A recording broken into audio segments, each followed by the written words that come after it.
go about your business. He stressed, I've been doing this for 13 years. I know how to face the second half of the season. Watch me, follow me. Joe? All right, Aaron, thank you. Well, here with this great scene at Heinz Field on a 54-degree evening. The weather is terrific. On the 13th of November, we get ready for a big game for each side. For the Dallas Cowboys, trying to stretch it to an 8-game winning streak, and for the Steelers trying to snap a 3-game losing streak.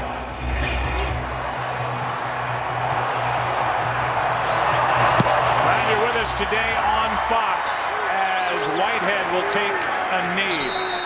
And the opening drive for the Dallas Cowboys, and Dak Prescott will start at the 25-yard line, and all eyes are on number 4, as they have been since the season began, with the injury to Tony Romo. Troy, with Romo knocking on the door to get back and active, not active for this game, Dak Prescott has been sensational. Yeah, he's probably coming off his best game of the season last week in the win over the Cleveland Browns, which was on the heels of his most shaky performance to date against the Philadelphia Eagles. So this team is playing with a lot of confidence right now, led by the rookie quarterback. It's going to be Elliott and Ezekiel, who leads the NFL with his 891 yards, picks up 6. Robert Golden on the stop, and you look at where the Cowboys are offensively and realize whether it was DeMarco Murray a couple of years ago, now it's Ezekiel Elliott, this big offensive line opening up huge holes for the Dallas ground game. That's where it all starts, and that was a great start for this offense on first down carry by Ezekiel Elliott. Prescott to the sideline, pass is caught by Dez Bryant. And Bryant out of bounds right at midfield, a 19-yard completion to number 88. Well, there's always a clean pocket for Dak Prescott. You see, he's got nobody really in his face, and he's got one-on-one on the outside after the nice run to start off this game, and just a perfectly thrown ball, good adjustment, back shoulder to Dez Bryant. They get him involved in this one early. Play action. Prescott stays alive. Ball's out. Recovered by Pittsburgh. Knocked out by Chickalo. And the Steelers take it away early. Shazier with a recovery.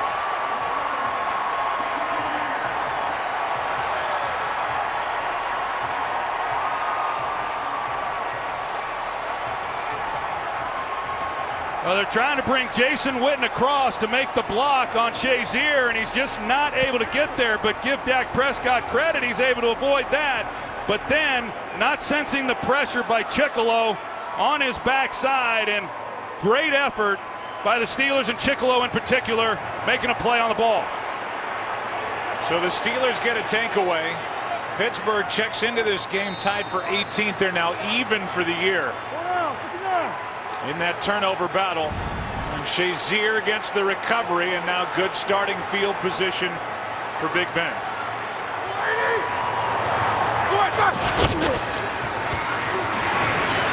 Over the middle, pass is caught. That's the tight end, Jesse James.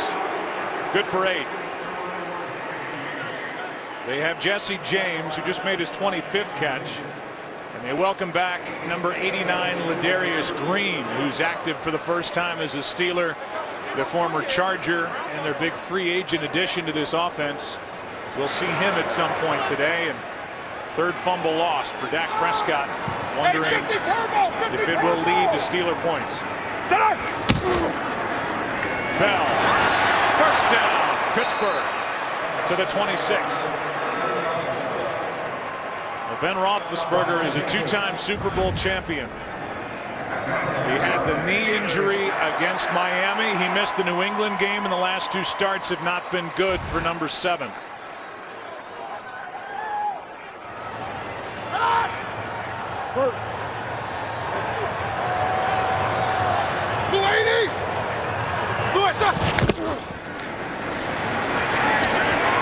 Le'Veon Bell on a catch and run with a first down inside the 15.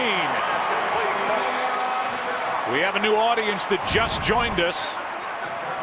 And after a 19-yard completion, Dak Prescott kept the play alive, avoided the sack there, but could not avoid the turnover as Chickalo knocked it out and Shazier recovered. And this is the first possession for the Steelers inside the red zone. Bell cuts upfield and picks his way down near the 7.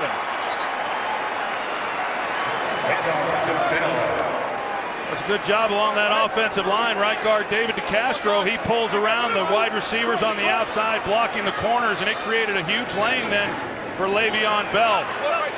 Nice plays here for this Pittsburgh offense that really struggled last week, and that lost to the Baltimore Ravens. You see the last 3 games, their points per game, the yardage, third down percentage has been bad. 50. Bell at the top of the screen. Pass caught, and immediately Wilcox makes the tackle on David Johnson. Depends on the spot as to whether or not it's a first down, and they've declared it's a first down. First and goal for Pittsburgh, and Mike Tomlin, who now is in his 10th season, stomping the sidelines for Pittsburgh. Good overall record and deadly at home, as is Ben Roethlisberger. 8-1 since the start of last year. Bell,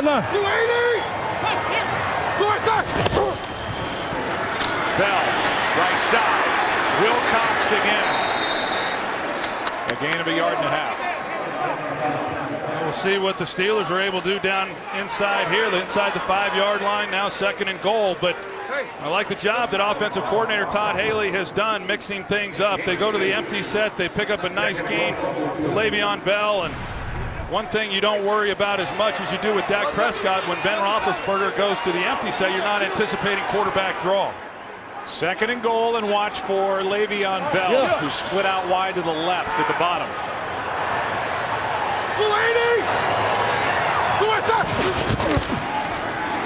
Pass for Bell. A lot of contact, no flag. And it's 3rd and goal. Brandon Carr in coverage. Yeah, a lot of contact by Brandon Carr on Le'Veon Bell, and these are some of the things that Bell is able to do. They might have ruled that as an uncatchable ball, but Le'Veon Bell, as good as he is as a runner, he presents a dimension within the passing game, as he already has here early in this game, that this defense has to concern themselves with. He splits out again. They like him out running some of the routes that he's able to, much like a wide receiver. He's at the top of the screen. With Wilcox, a safety across from him.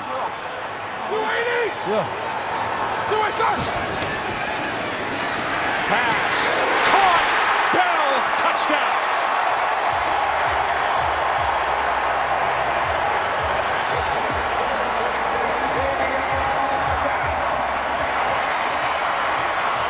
Well, they tried running the slant and go on the previous play. This time they run the slant, and they know they got to match up to their advantage with J.J. Wilcox, the safety, who's in the lineup because of the injury to Barry Church, one-on-one, and that's a nice catch by a running back. A ball high and away, and yet he's able to haul it in. And that shows you some of the abilities that he has as a receiver. Well, the Steelers are going to go for 2. Mike Tomlin, he likes going for 2 with this group that he has up front. Ladarius Green in the offensive formation for the first time. This one for him. Incomplete, and it's 6-0. Byron Jones in coverage. And that 6'6", 240-pound body couldn't get up and bring it down. Yeah, Ladarius Green, they brought him up, as you said moments ago, and this was where they thought they'd be able to use him, was down here in the red zone. He's a big target. See if he can make a play. And here's what set it all up.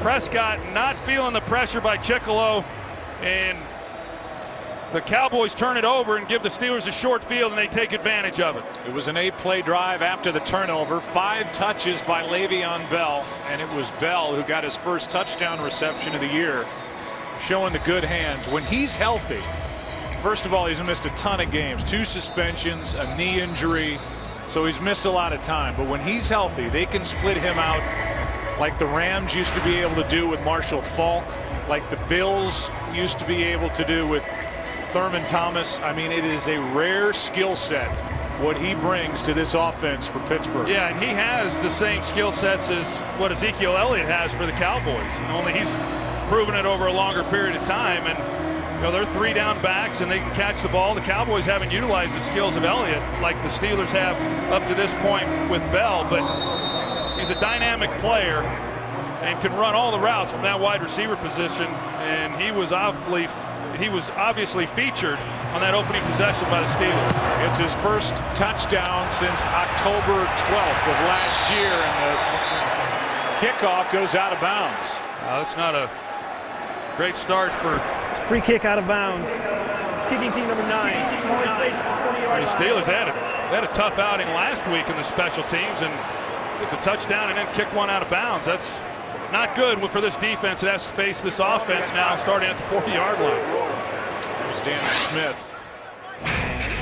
And you look at these two quarterbacks, it's Dak Prescott comparing their first 8 games to what Ben Roethlisberger did back in 2004. And that was not just a good individual start for Ben Roethlisberger. He took his team within a game of the Super Bowl as a rookie. Here's Elliott. Keeps those legs driving, and Ezekiel Elliott gets 3. Chicolo on the stop. And here's what you were talking about with the special teams last week was brutal. The botched onside kick, which we may or may not go into later. I'm sure Chris Boswell hopes we don't. The block punt return for a touchdown. Roughing the punter penalty. Offside penalties on both a punt and a kickoff. 2nd and 7. Elliott again, right side, going to bounce it. And Ezekiel Elliott, that is the beauty of what he can do. He's a 225-pound back that can get to the edge, and he's got a first down. Well, Robert Golden, he comes up, and what happens is Ezekiel Elliott is so quick to get on the edge. You think you have the angle on him, and you've got him boxed to where he has to take it inside. And I think he surprises defenses. You see it each and every week that the angles that they take allow Elliott to get on the edge because they don't anticipate him with the speed that he has. Play action. Prescott to the sideline. He's got Bryant, his second catch, and another first down. People are talking about the combination of Dak and Dez. Week 1, 1 catch, 8 yards. Week 2, 7 catches for 102. Got hurt week 3. Missed 3 games. A 100-yard game, including the game-tying touchdown at home against Philly. And then last week, 1 catch for 19 yards. He's got 2 in this game.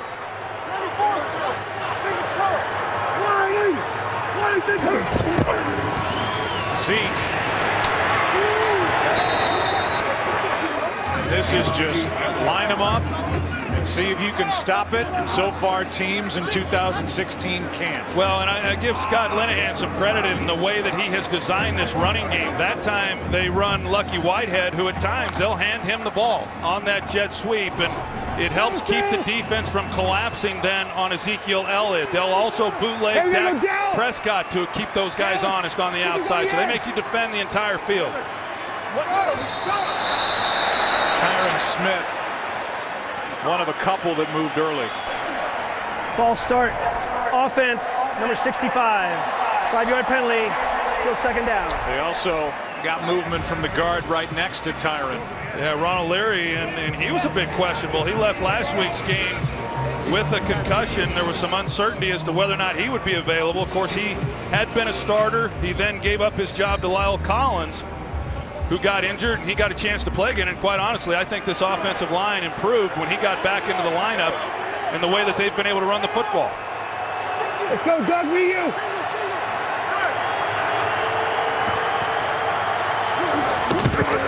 2nd and 9, they hand it off, and there's Elliott. about 1.5 yards short of a first down as Sean Davis, the rookie safety, the second-round pick out of Maryland, was in on the stop. Well, we talked to Mike Tomlin the other day, and the first thing he said is we've got to stay in our gaps, that they cannot create running lanes for Ezekiel Elliott between the tackles, and that time they did not stay within their gaps. There was a huge hole on that left side right behind Ronald Leary. Elliott at the top of the screen and now motions into the backfield. Here he is, first down. Troy, you had it with Emmitt Smith, but even more so for a rookie quarterback like Dak Prescott to be able to just turn around and hand it to fellow rookie Elliott. What a gift for a young guy settling in at this level. Well, there's no doubt that the running game is a rookie quarterback's best friend. And you mentioned that the job that Ben Roethlisberger did when he was a rookie, he also had that at the time with Jerome Bettis. And that's why he was able to have some of the success he had.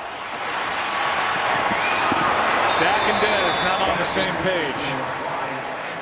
2nd and 10. I just think the element that Prescott gives, there's discussion about, well, they don't have as many big plays in the passing game with Prescott like they had with Romo, and yes, that's true, but he presents an element as a runner that really forces a defense to be honest, and you can't overload too much because he'll keep the ball and run out on the edges, and he's done it throughout the season for some big games.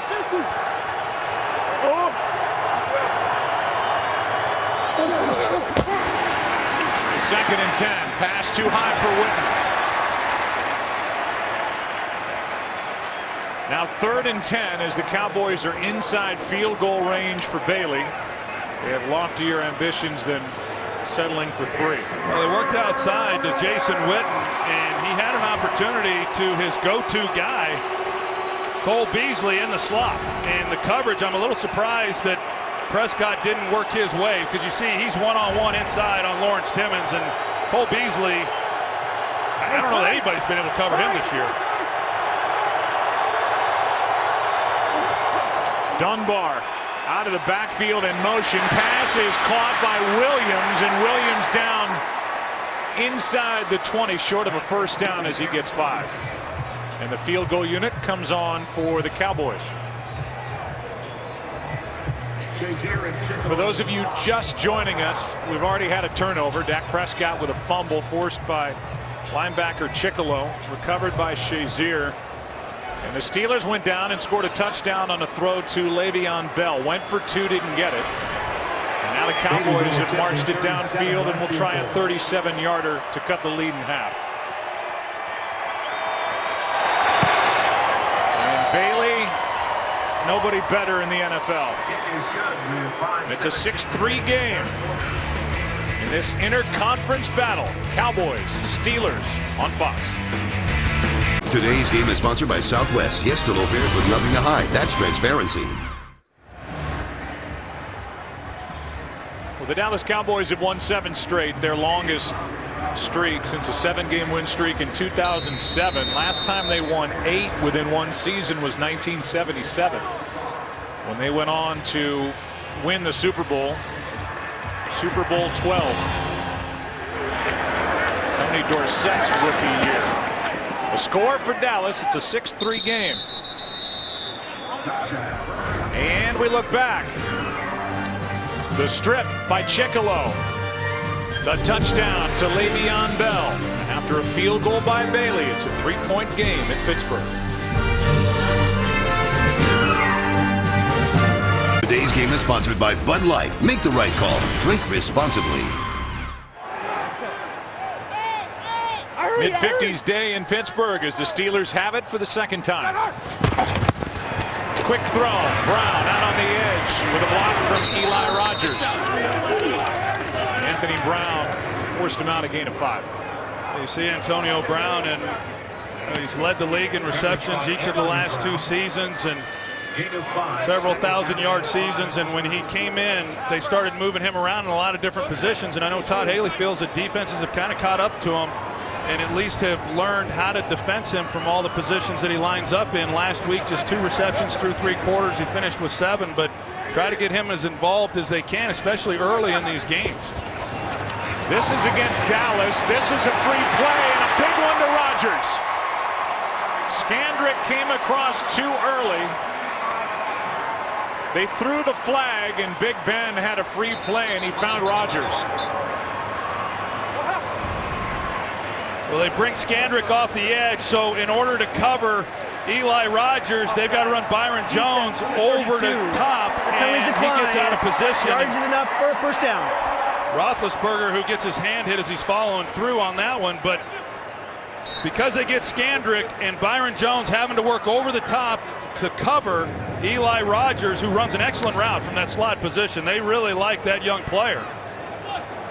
And they get a nice gain, and we'll keep an eye on how Roethlisberger's feeling. So banging his hand after letting that pass go, shaking it out before the next play after a 22-yarder.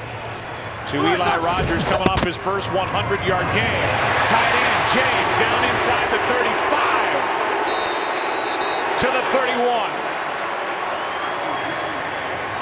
17 yards brought down by Hitchens. Well, Roethlisberger felt that some of the things in the middle of the field was where they might be able to take advantage of this Cowboys defense, and Jesse James, a young guy who they've got a lot of confidence in. He's kind of finding his way, but makes a nice play on the ball. Here's Bell, and there's nothing there. Ripped to the ground by DeMarcus Lawrence. I think the good thing for the Steelers, Joe, is all week long they're saying somebody's got to make a play besides Antonio Brown in the passing game, and we've seen a couple of guys now do that.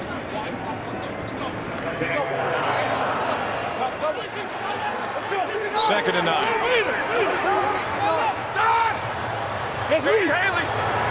Bell in the slot.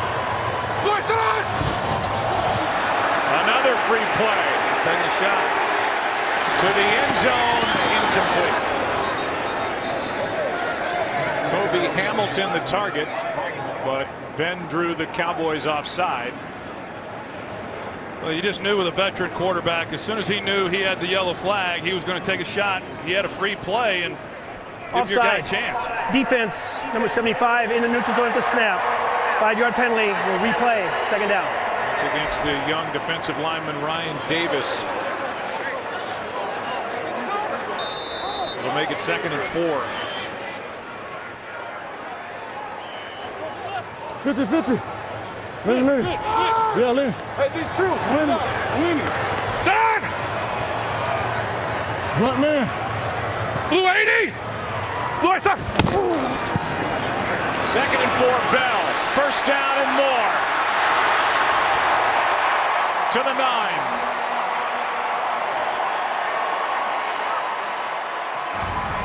Le'Veon Bell, you're going to see him here, and the patience that he shows before he cuts it back. He gets in the hole, it's not there, then he sees it right there behind DeCastro, and he takes it and shows his burst and quickness. This guy's he's a heck of a player, and he's not just strictly a downhill guy. He's physical enough, he can get on the edges, but man, once he sees a hole, he's as quick as anybody in the league and getting through it. 16-yard carry, 1st and goal. Again, hesitating, picking his way to the 1. And there was nothing there at the start of that play. That's all Le'Veon Bell. Yeah, a lot of patience and a lot of quickness, and looked a little bit like Barry Sanders there, and they go to the hurry up, no huddle here on 2nd down. Bell, Jones. And it brings up 3rd down and goal. So a big play as Bell was stuffed by the young safety Byron Jones. Loss of 2. Loss of 2. Turning goal from the 3.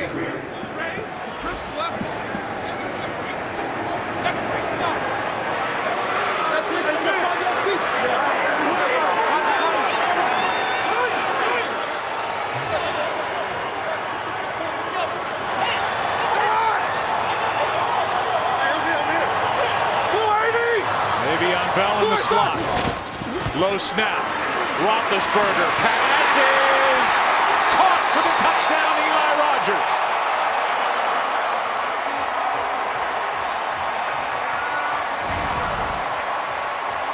And let's make sure this ball wasn't trapped. Well, it's close, isn't it? It looked like it touched, but it looked like he also had control of it. This is not a great throw by Roethlisberger, but Jeff Heath, who's driving on it from the inside out, I think he's the one who maybe spooked Ben, and he didn't want to lead him and make a easier catch for him, but Eli Rogers, that's going to be close as to what these officials decide taking a look at it. I couldn't tell that the ball really moved much, if at all, when it hit the ground. That last look looked like the ball may have moved just a little bit. I'm with you on the first look. It looked like a good catch. But remember, this was a 3rd and goal. And they have confirmed the score. And again, the Steelers are going to go for 2. Well, they went for 2 the first time. Now the chart would tell them to go for 2, but they went for it the first time. I'm okay with this one too. Lady! Listen! Roethlisberger was looking for Brown, and now back in the end zone, not there. Jesse James the target. And Antonio Brown was the initial look. It's a 12-3 game on America's Game of the Week here in Pittsburgh. Today's game on Fox is sponsored by Nissan. Innovation that excites. By Verizon. Join a better network because better matters. And by Burger King. Now get 3 large pancakes for only 89 cents. Only at Burger King. Well, Ben Roethlisberger has started out red hot. 8 for 9, 2 touchdowns. Went 4 for 4 on that last drive and completed a ball to Eli Rogers for the score. It's a 9-point game.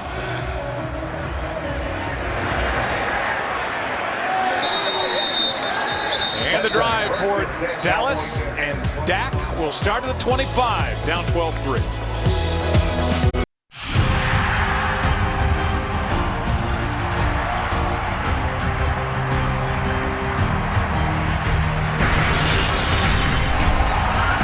Then and now, the fans at Three Rivers, the fans at Heinz Field, and down by 9 starting at the 25. Here's Dallas, and there's Tyron Smith.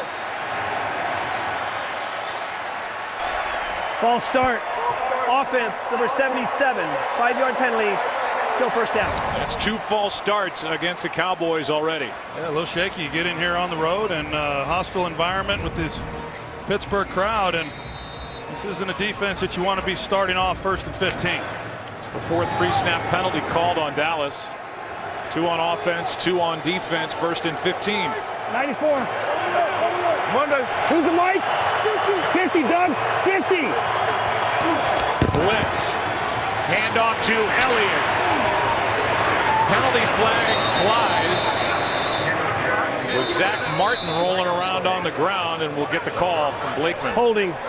Offense, number 70. 10-yard penalty, still first down. And it's against Zach Martin. Well, it looked initially like Zach Martin did a heck of a job there at the right guard position, and Ryan Shazier, he's coming on the run blitz, and it looked like he picked him up clean, and there was just enough there. I didn't really see as much of a hold as Shazier trying to come off the block and make a play, but the Steelers are loading up for the run. A lot of one-on-one looks on the outside on those early downs. Of course, right now with 1st and 25, Steelers are going to play coverage.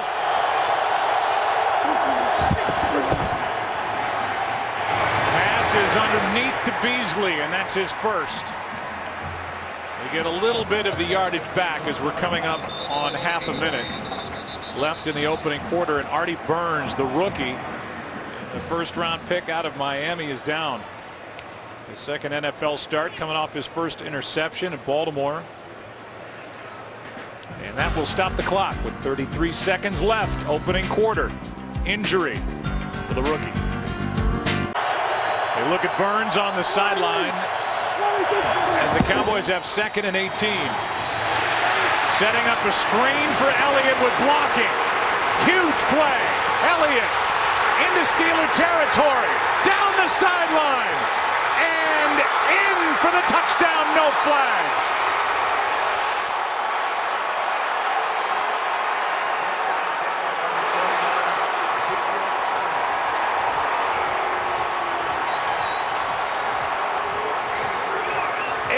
83 yards for the rookie combination of Prescott to Elliott. Well, they run that jet sweep look again with Lucky Whitehead around the left end, and then they come off of that with the screen to Ezekiel Elliott. You can see these offensive linemen, as big and as massive as they are, how well they run. Travis Frederick, he's out in front, the kick out on the edge, and then once Ezekiel Elliott gets out on the corner, there's just no catching him. This guy's a heck of a sprinter. Big play, 2nd and 18, giving up not only the first down, but 6 points. Former track star in high school, and he showed his speed as a 225-pound back, and that's the first touchdown reception for number 21. And the Cowboys have their season-long play of 83 yards. Well, I mean, you talked about it earlier as far as a run game for a rookie quarterback. I mean, how about when you come out backed up, 2nd and 18, and you're able to throw a screen pass to Ezekiel Elliott, and he goes the distance. You mentioned him a moment ago, and I'll say it again. Scott Linehan is one of the most overlooked assistant coaches across the entire NFL. Linehan has done such a good job, did with Romo a couple of years ago, and now molding these two rookies into what they've become. And there's Scott with Prescott at quarterback, and obviously Elliott at running back, and he has been creative. Everybody in the world knows Elliott's going to get the football, but they have yet to really find an answer for when 21's got it in his hands. Yeah, and I think what Linehan has done such a good job of is obviously Prescott's a different kind of quarterback than Romo is, but yet they've put some things in that he was comfortable doing there at Mississippi State. Some of the run game, some of the read option, some of the spread sets. They've married it with their own run game, and obviously it's been very effective. He's been a coordinator in Minnesota, a head coach in St. Louis, a coordinator in Detroit, and now in charge of the offense in Dallas. And with 7 seconds left in the first quarter in what has been eventful, we'll tell you that tomorrow night, National Geographic invites you to go to Mars, join humankind's greatest adventure, and find out how we made Mars home. The new series Mars premieres tomorrow night, only on National Geographic. So an 83-yard touchdown pass on the day's statistics for Dak Prescott. You saw the eyes of Sean Lee, who grew up about 20 minutes away. Played on this field while in high school. Quick throw, ball is out, pass incomplete. Xavier Grimble, with 3 seconds left, did not secure the catch. Incomplete. Yeah, this is one of those things that these officials are looking at. When it's bang bang like that, they're going to rule that it's incomplete. A good call there. And right now, Roethlisberger, we've seen him spread this Cowboys offense or defense out, and they're shorthanded with some injuries to Mo Claiborne and then of course Barry Church, and trying to take advantage of some of those matchups, and they've been able to do that here in this first half. 2nd and 10, quick throw, and Brown somehow wrestles the ball away from Brandon Carr. It'll be 3rd down when we come back for the Steelers. On the road, how will the young kids, Dak and Elliott, respond? Well, they've made it now a 2-point game. What a catch by Brown. To the second quarter we go.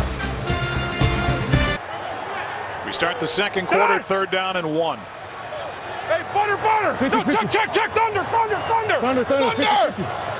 Center! Tossed to Bell, running right. Well played by Dallas, ball's out. And out of bounds, where it will stay with Pittsburgh. But it's 4th down. The first guy there was Scandrick. It was a great play by Orlando Scandrick on 3rd and short, playing through the blocker. Here he is right here on the slot. It was a fumble that was not recovered prior to going out of bounds. Therefore, it's Pittsburgh ball at the out of bounds spot. Brings up 4th down. He goes right underneath. Like a head first dive in baseball. Goes right underneath Jesse James and makes a play. And wow, the Cowboys almost give the ball to their offense with a short field. A golden opportunity there by Byron Jones, just unable to secure it. Great play by Scandrick. And now the punt. Not a good punt. Takes a bounce. Lucky Whitehead on the return makes a man miss, and then takes it to the 40. Let's go back to that second down catch by Antonio Brown and watch the end of it. First of all, great catch as he held on, came down awkwardly, got his face mask yanked on. That wasn't called, and then Brown was getting his side check. The guy who came into this game with at least 75 more catches than anybody else across the NFL over the last 3.5 years. Brandon Carr got away with that face mask. I remember a time when 100 receptions in a season was a lot of catches, and last year alone Antonio Bryant had 136. First down Dallas at the 40 as Alfred Morris comes in and gets it. Two-time Pro Bowl running back, formerly with Washington, carries it for 2, and Pittsburgh injuries to talk about with Aaron. Let's talk about first cornerback Artie Burns, who's tried on several knee braces, still trying to run around and loosen that knee up. Also, Shamarko Thomas, strong safety, he's been being attended to by the training staff. And also, guys, Cam Hayward was over on the sidelines for a little bit having his shoulder checked out. He kept telling the training staff he was fine, and he ran back out there. Well, they need him. Prescott is protected, and here's Bryant. Flag on the play, and Bryant with a catch at the 42. William Gay's trying to signal that the penalty's on Dez Bryant. There was a bit of contact. It was hard to tell exactly. Good route by Dez Bryant. Starts to the post. He comes back out of it. I think they're going to get Dez with that right arm that got extended. Prior to the pass, illegal contact, defense, number 22. Penalties decline. Yardage gained is enough for a first down. Yeah, it looked like that call could go either way. In the end, the completion stands for 16 yards to Bryant. I'll take another look at it and see what happened exactly. I saw the right arm come out by Dez Bryant at the top of that route. I know last week and really throughout the season when Bryant has played, he's felt like he has not gotten a lot of the calls that he deserves. I don't know if he got away with one there or not. Flags on the play as Alfred Morris takes it to the 40.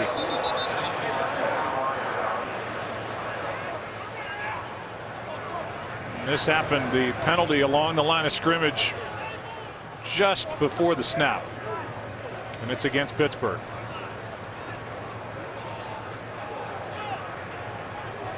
Offside. Defense, number 97, in the neutral zone at the snap. It's a 5-yard penalty, still first down. That's Cam Hayward, who missed a couple of games with a bad hamstring. Let's go back to that catch by Dez Bryant. Let's take another look at it on the top of the screen, and I don't know. I didn't see much there by William Gay. I think Dez Bryant got away with a push off of his own.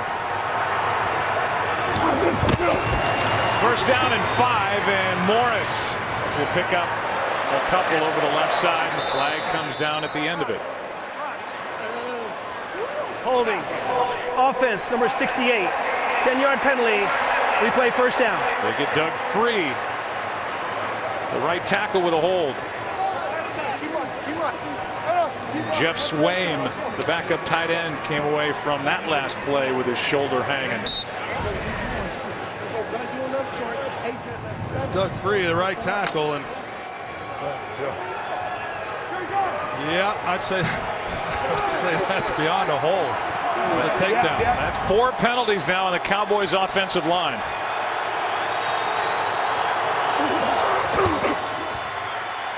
Prescott underneath to Morris, and the tackle immediately made by Jarvis Jones, a gain of 6.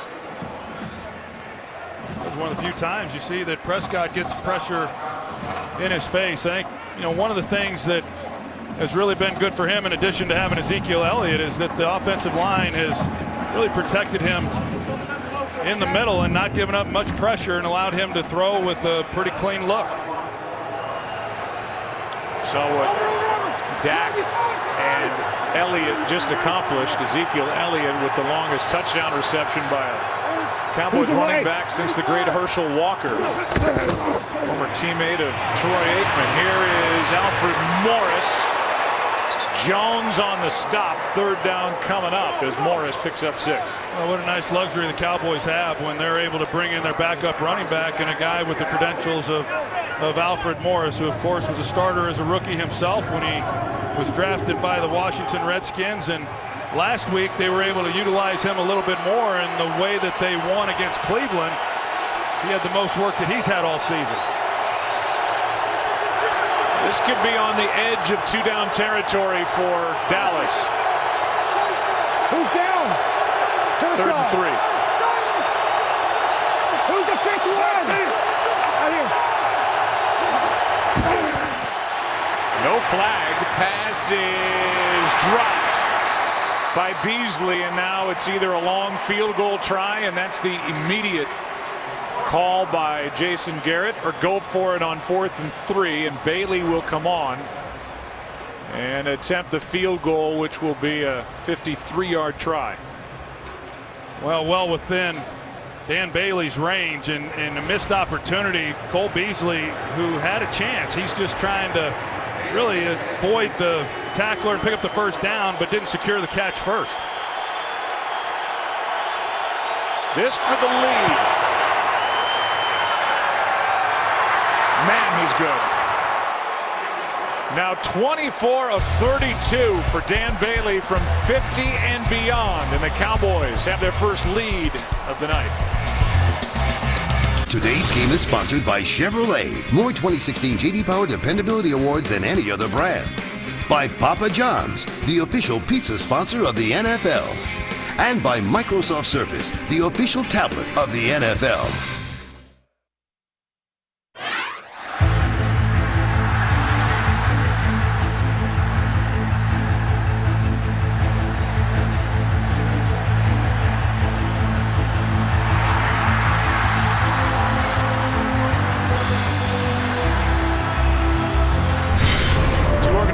That have met 3 times in Super Bowls past. Super Bowl 10, 13, and 30. Steelers won the first 2. 2 of their 4 in the 70s, and Super Bowl 30 went the way of the Cowboys. Larry Brown, the MVP, with his 2 interceptions.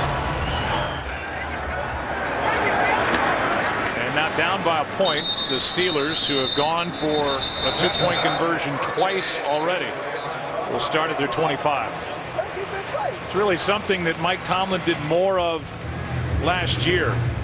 Steelers led the NFL with 8 successful 2-point conversions in 11 attempts. Both figures were highs across the NFL. All 11 were passes, by the way, last year. Just 2 for 2 this year, but obviously wanting to make a statement here early, Tomlin went for it. Yeah, when they moved back the extra point attempts, the point after that, he told us early in the season he was going to be going for 2 often. He did a year ago, not as much this year, and worked for him in this game. 0 for 2. Here's Brown. The knee went down. It looks like inches short of a first down for Antonio. Well, that's just another way to get the ball into Antonio Brown's hands, and their version of the wide receiver screen. An awfully good player and a guy who draws a lot of attention wherever he is. 5-6. Steelers like to go on tempo. That's what they're doing here. And a catch by Brown for the first down. It wasn't until last week, as Jason Garrett meets Antonio Brown, that the Steelers really kicked it in offensively. So they went to that no-huddle hurry-up in that loss at the Baltimore Ravens. They were a little bit close to the vest early with Big Ben in his first start off the knee surgery. Yeah, and they're going to pretty much a no-huddle here. It's a more of a controlled version, but I really thought we'd see more of the hurry-up early in this game off of the success that they had last week. Hand off to Bell. Shows that patience again, and Le'Veon Bell has a first down as he gets 11. It's really pretty incredible when you watch him run. There's guys who try to run with that style, but it's difficult. I mentioned Barry Sanders earlier. You know, the jump cut there, and typically when you start throttling it down in the hole, you get caught, and it's hard to pick up yards, but he's so explosive and quick that he's able to do that, show great patience, and still pick up big gains. Offensive coordinator Todd Haley calls him a picker. 56. Gets up to that line, picks where he wants to go. Easy, easy. Alert, alert, alert, alert! We gotta go, Pounce. Yeah. Son! Bell's been impressive, so's Ben. That ball gets out, and that's Ben Roethlisberger taking a hit, and a flag comes in. Cedric Thornton laid the hit on Roethlisberger. That's when they threw the flag. We'll see who gets the penalty, and Ben is down on his back. There's nobody tougher in the NFL than number 7. There's no intentional grounding on the play because the quarterback was out of the pocket. We have a personal foul, roughing the passer, defense number 56, with a blow to the head of the quarterback. It's a 15-yard penalty, automatic first down. They get Justin Durant. It was Thornton from the backside. That was a clean hit. And then the arm of the linebacker Durant came up and hit Roethlisberger in the helmet. Right there. Now I don't know that I agree with that call. You know, he's outside the pocket and he's then a runner, but you know, I would think you'd have to be in a quarterback position, a passing position, then to draw quarterback protection, but that's a costly penalty on the Cowboys. Mike Pereira joins us from Los Angeles. Mike, what did you see back there on that call? I think that you have to have roughing the passer there, because even though you might be trying to knock the ball down, you're going to get a hit to the helmet with the forearm, which the rule says if the quarterback, he is defenseless when it comes to hits to the head. And he gets a shoulder right directly to the face mask. I think that's a foul that has to be called. It's the hard piece of it for any defense taking on Ben Roethlisberger. So hard to bring down. He kept that play alive twice. And the 15-yard penalty is tacked on the end of it as Landry Jones takes over just for one play, and Roethlisberger will come back. And you hear the reaction. They had to look at Roethlisberger, and that's why he had to come out. Well, and you said it moments ago, Joe, he's as tough as there is. And when he came back, he proved it long before this year too, but when he came back 20 days after having had knee surgery last week, I mean, he showed everybody that if there's any chance he can play, he's going to do it. No one's surprised. No one's surprised he's coming back out now. Hey, turbo, turbo! Son! 2nd and 10. And it looked like somebody in the offensive line jumped too early. False start. Offense, number 56. 5-yard penalty, still second down. Aaron Andrews, you spent some time with Ben before this weekend's game. What'd you learn from number 7? Yeah, they made the decision for him to come back. He said at the very last minute, he went through warm-ups and he told me he had no idea what to expect from his knee. He said, you know, practice is one thing, but then when you're out there in real life getting hit, trying to scramble, he said it didn't feel too great when I was running around, but he said adrenaline is a beautiful thing, guys. Yeah. He's doing his typical act back there. Doesn't go down easily. Slides, breaks tackles, and looks downfield. And now the Steelers are going to get the 5 yards back.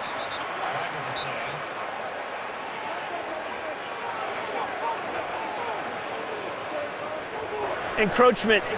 Defense number 97. It's a 5-yard penalty, still second down. It's on Terrell McClain.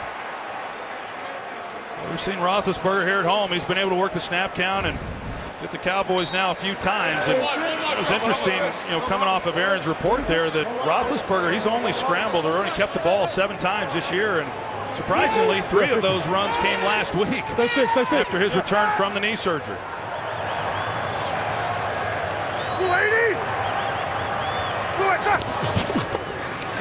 Quick throw to Brown. Quick tackle made by the young corner Anthony Brown.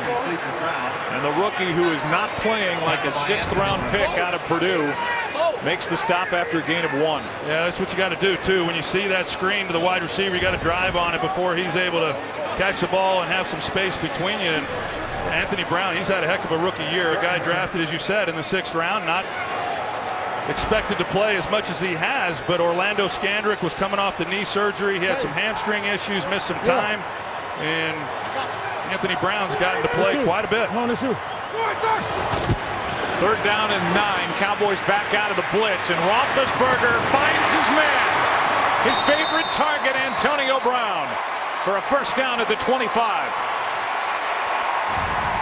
Well, Antonio Brown, they're playing man coverage with a safety giving help, and so there's going to be a trail technique on the corner, but yet with Roethlisberger able to buy time, moving up in the pocket, Anthony Brown was in coverage, and just a good move then by the veteran wide receiver, creating some separation. This defense for Dallas dealing with Antonio Brown, who's 6 for 6. Targets and catches without Barry Church, out with a broken forearm, without Morris Claiborne, out with the groin injury. On first down, down the middle, pass incomplete. And that's the new tight end, Ladarius Green. Gone to Ladarius Green now a couple times down here. They tried getting the ball to him on the 2-point conversion, and that's where they wanted to use him because of his size. He's a big target, and felt that they could maybe work him down the middle, and I think that ball caught him by surprise. It was on him in a hurry. Todd Haley said it's been impressive how up to date in the offense Green is after coming off the physically unable to perform list with an ankle surgery, an ankle injury. He steps right in. Here's Bell. Well played. And that's Sean Lee, the linebacker who grew up a die-hard Steeler fan. And number 50 for the Dallas Cowboys was a young man who lived and died with the Steelers' fortunes. Who's that, Brister? I know he had a Jerome Bettis jersey during his high school years when he was a running back. Number 6, Bubby Brister. He didn't say anything about having Brister's jersey. That's him now. Upper St. Clair lost on this field to Central Catholic back in 03. Here's the tight end. Wilcox makes the hit as Xavier Grimble gets 5. And that'll bring up 4th down. Well, it's a good stop by this Cowboys defense. They gave up some yards, and now they're going to give up a field goal attempt. But it's been a defense that's really kind of been a bend but don't break. They don't give up a lot of big plays, and they were forced there with a 3rd and long, and they make a key stop. David Johnson late getting into the formation. 39-yard try for Chris Boswell.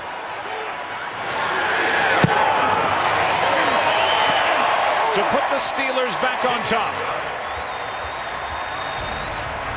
Good first half. And at times another painful half of football for number 7, who has his Steelers up 2. There's the drive, 10 plays, 54 yards, and almost 6.5 minutes off the clock. And that's one of the keys to trying to beat the Dallas Cowboys. Keep the ball and keep that Cowboys offense off the field. And down by 2. The drive will start at the 25. Missed it by that much. David Irving came so close to that try by Boswell, but it was good. The Steelers are up 2. Today's game on Fox is sponsored by Lowe's. It's been a little while since we've seen Dak Prescott and Ezekiel Elliott. Last time we saw him, an 83-yard touchdown when Elliott was on the field, in a series from Morris, and now a catch and a slide down by Cole Beasley. A gain of 8.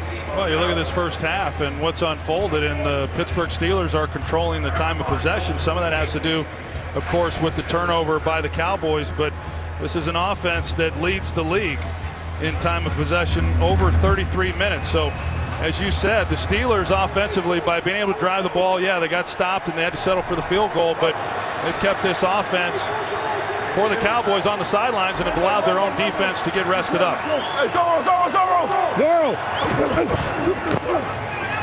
Elliott lowers his head and runs into a wall. No gain.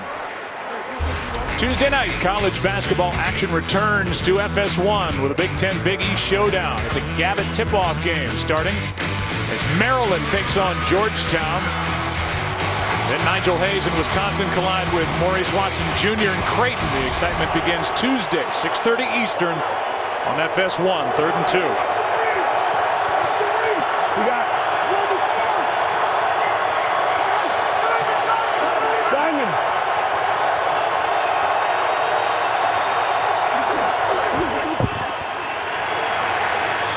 Downfield for Bryant, incomplete. And on 3rd and 2, Dak Prescott went for a big chunk and couldn't connect. Yeah, the Steelers, they rush 5 and they're one-on-one all the way around. And so they've got Dez Bryant, who's in the slot, and they've got a chance at him. Good coverage overall by William Gay, and they're trying to throw it on that back shoulder, and it just gets out away from him a little too much. He also had a chance if he decided to lay it up and give him a chance for the home run. First Cowboys 3 and out. Here is a beautiful punt that drives Brown out of bounds. They're going to mark him at the 18. 49-yard punt, no return. Steelers have it and a 2-point lead. That is a supermoon. Crystal clear in the sky as we play here in Pittsburgh. America's game of the week and a good one. 2-point game. Low snap. And there's a reason for the low snap as Bell is out of bounds. We haven't talked about Marquise Pouncey and his recuperative skills. A dislocated right thumb, underwent surgery at the beginning of the week. And on his right hand, he's got stitches and still is back days later to take on Dallas. Pretty incredible there on his snapping hand, and he told Todd Haley earlier in the week, you know, you can count on me being ready, and it's pretty impressive. I mean, he's the real deal, and he's a great player and a great leader for this offense. Bell got a yard, 2nd and 9, passes, caught Rodgers, first down. Covered by Skandrick. Oh, good route by Eli Rogers as he puts the move and then takes the middle, and Skandrick is able to make the tackle after the catch. But outside of Antonio Brown, Eli Rogers really the only wide receiver who's made a dent here in this ball game, but he's made a couple nice plays. Had a broken foot last year, was on IR. They like him.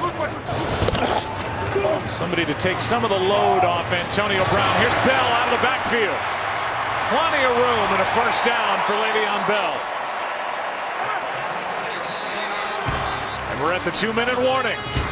Steelers with a first down and on the move as they lead by 2. Follow your favorite all season long, your favorite team. Just go to itunes.com/NFL. As the Steelers come up to the line with a first down, 2 minutes left and a 2-point game.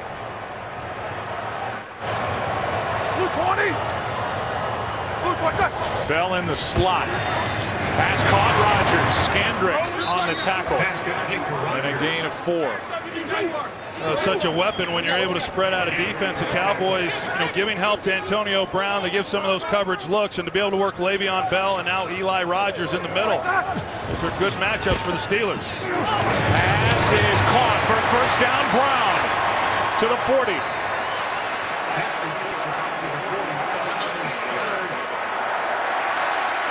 A really nice job by Antonio Brown, just recognizing the zone and giving his quarterback a good spot to go with the football. He just sits it right down in the hole, and Roethlisberger puts it right on him.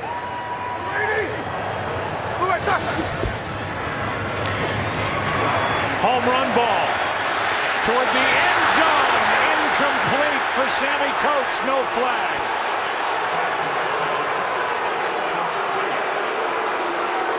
Anthony Brown was down there defending. Coates, he takes the inside release, and then Roethlisberger trying to take him back out. There's the hand on the shoulder. Was it enough? contact with the right arm. I think the Cowboys and Anthony Brown got away with one, and Roethlisberger would agree. What's up, Monday? Extra defensive back Leon McFadden comes in for Dallas. Bell in the slot again, 2nd and 10. Little pump fake. And this one is nearly picked by Brandon Carr. I don't think Antonio Brown expected Roethlisberger to throw it because Brandon Carr was upfield. He never bid on the move, and he was on his upfield shoulder, and as Brown came off the ball, you see Ben recognize that Brown wasn't going at full speed. He thought maybe he'd have a chance and catch Carr, but just a miscommunication between Brown and Roethlisberger. First time that's happened. Roethlisberger's targeted Antonio Brown 8 times, 7 catches. 3rd and 10. Stay with it, yeah. 4-man rush. Roethlisberger. Protection breaks down. Pass caught. Bell got a long way to go, and he's not going forward. That'll bring up 4th down. And we'll get a timeout now taken by Dallas. Their first with 52 seconds left.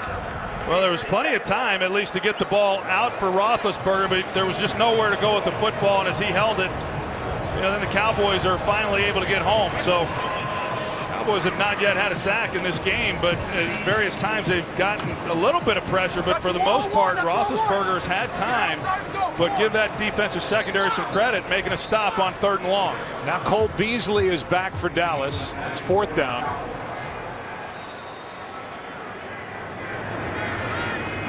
And Jordan Berry out to punt. End over end. Not very deep, and hauled in at the 16 by Beasley. 45 seconds left, opening half. Dallas a chance to make some noise with 2 timeouts. My whole entire life I've grown and just been fascinated by the military, whether it's jets, tanks, infantry units. I've always been really intrigued by that. I've been honoring and admiring and thanking service members for what they do. The 28-year-old Alejandro Villanueva. He has served his country 3 tours of duty in Afghanistan, graduated from the U.S. Military Academy at West Point, an Army captain, served as an Army Ranger, and awarded the Bronze Star for valor for rescuing wounded soldiers while under enemy fire. Starting left tackle for Ben Roethlisberger. And on this Veterans Day weekend, a tip of the cap and a heartfelt thank you to people like Alejandro Villanueva and those in the armed services for what they do every day as Prescott is protected.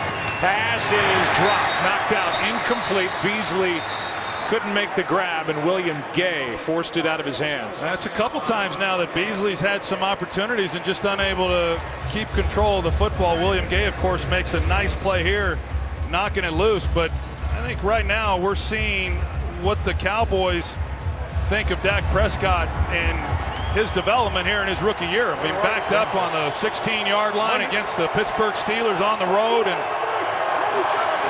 they got 2 timeouts, but most coaches with a young guy like this would play it a little more conservatively. They come out and throw it on 1st down. Witten doesn't have a catch yet. Prescott out to his right, and this one is behind Dunbar. Now it's 3rd and 10. That's 3rd and 10, and now we'll see what Jason Garrett and Scott Linehan decide to do. And Pittsburgh Steelers have 3 timeouts. They're going to get a chance to get the ball back if they make a key stop here and have time left on the clock to come away with some points.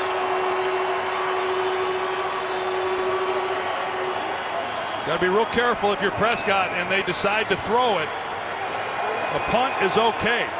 Sometimes you get a mentality as a young guy that 3rd and 10, you want to try to drive the ball 10 yards to pick up the first, keep the drive going, and it's defense like this, you better be careful.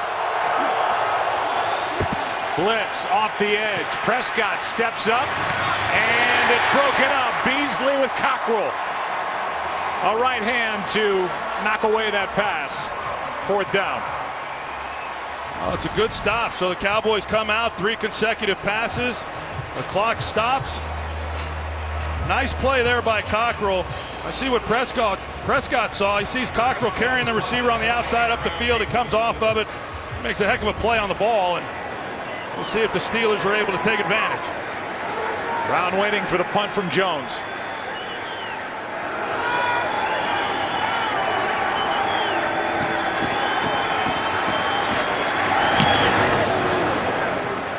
Good high hanging punt. And Brown with a fair catch. Fair catch. They'll mark him at the 36. And here's what's coming up at halftime. Kurt. Coming up on the Visa halftime, the Minnesota Vikings disappoint with their 4th straight loss. The Eagles defense dominates as they soar past the Falcons, and Tennessee upsets Aaron Rodgers and the Green Bay Packers. We've got all that and more, so we'll see you back here at the Visa halftime. Look forward to that. Now with 20 seconds left, all 3 timeouts. We'll see how the Steelers want to play it. And they start with Roethlisberger in the shotgun. Yeah, I know how they're going to play it with Roethlisberger. 20 seconds, in 3 timeouts is a lot of time. Looking to throw fast. Instead, he finds Bell. Room to run and out of bounds with a first down. And the Steelers are in business at their own 49. Pretty heads-up job there by Le'Veon Bell. Once he catches the ball, he's able to make somebody miss. He heads, to get as much as he can and then get out of bounds. Didn't necessarily have to because of the timeouts, but he didn't want to be running around, dancing around, and burn off too much time off that clock. 13-yard catch and run. Hurry up. Time. Go. Yeah, time. Yeah. Hey, you, money. Yeah.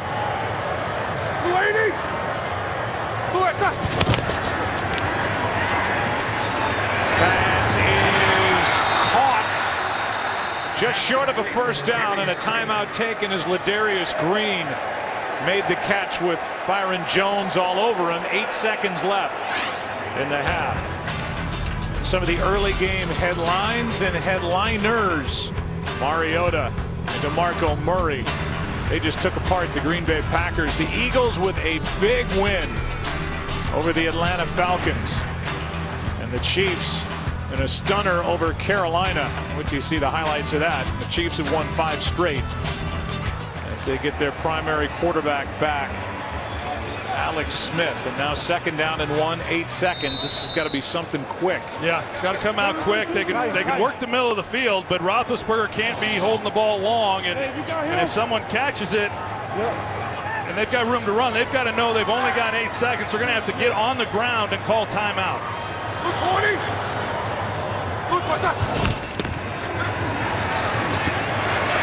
Pass is caught, and now the ball comes out. Flag is thrown. Eli Rogers with the catch. The ball came out when he came down, and there's a lot to look at here. Skandrick in coverage. 2 seconds left. They're calling it a catch. Here's the call. Prior to the pass, holding, defense, number 32. Penalties declined. Yardage gained is enough for a first down. Well, let's look now. See, that, to me, he's going to the ground as part of the catch, and it's a big deal because if this is called incomplete, it's only a 5-yard penalty. Well, that should be an incomplete pass. There's a lot of Cowboy fans watching this, knowing what happened a couple years ago in Green Bay. There's the penalty on the hold on Skandrick. But with 2 seconds left now, if this is just a 5-yard penalty instead of a complete pass, play gain 23 yards as it stands. It would then turn into a 55-yard or so field goal for Boswell. But he's in the air, comes down, going to the ground, ball comes out. I mean, we've been told that's incomplete. Well, that looks pretty easy for me to determine that it's incomplete. This shouldn't take long.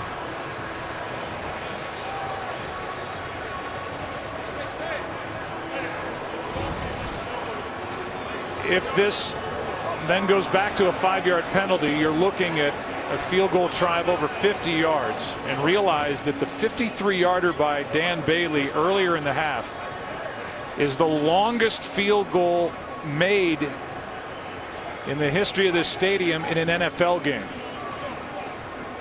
So Boswell will if this is overturned, and we think the catch will be overturned, we'll have a field goal try of 50+ yards to attempt to add to what is a 2-point lead.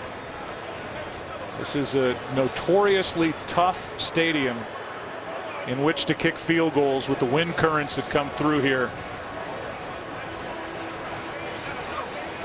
And we wait for the call from Clete Blakeman. And here comes the call from Clete Blakeman. Then they'll have to figure out where the ball goes. And that could be the reason why this review has taken as long as it has.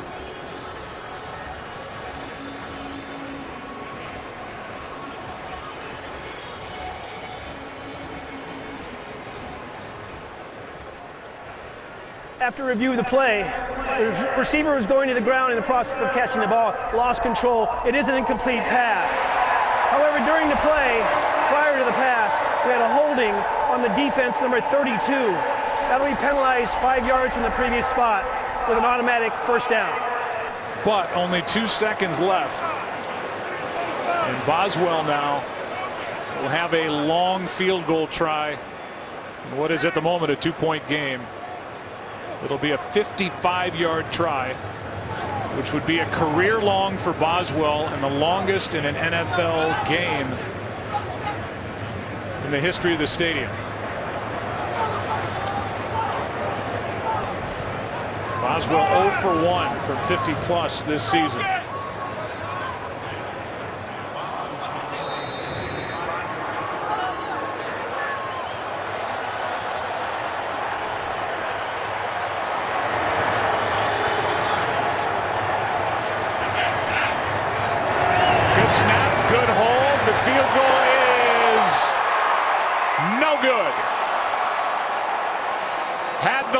But wide to the right. And it's a 2-point game on America's Game of the Week and a good half of football. Steelers and Cowboys, good matchup coming in. Should be a fun second half. Kurt Menefee, take it away in LA. Visa halftime coming up right now. Today's excitement brought to you by the new Nissan Titan.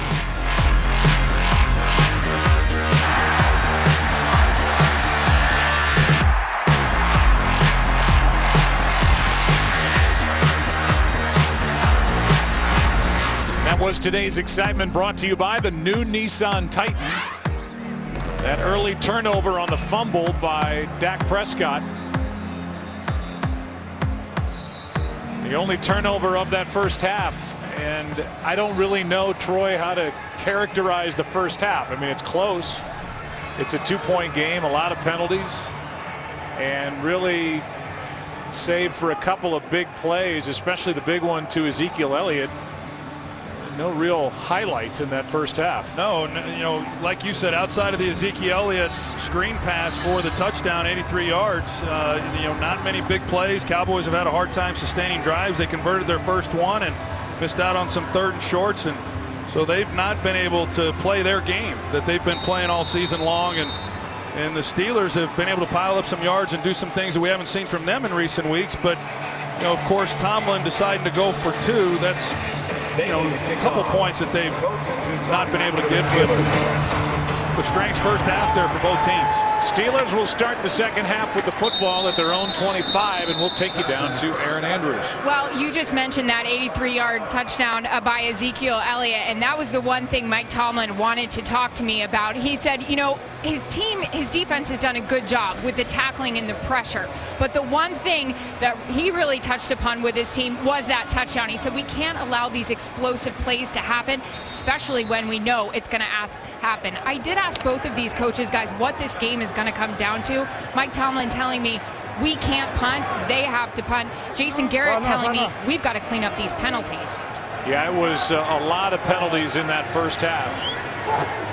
8 of them for Dallas for 60 yards. That was a problem for Pittsburgh last week at Baltimore. Here's one going for a deep ball to Hamilton, and he's got it at the 35. And right out of the gate, the Steelers air it out and complete one to Kobe Hamilton for 39. Yeah, just when you say not many big plays, Kobe Hamilton runs it out and up, and they get Brandon Carr turned around, but yet it's still contested, and Hamilton has to go up and then make a play.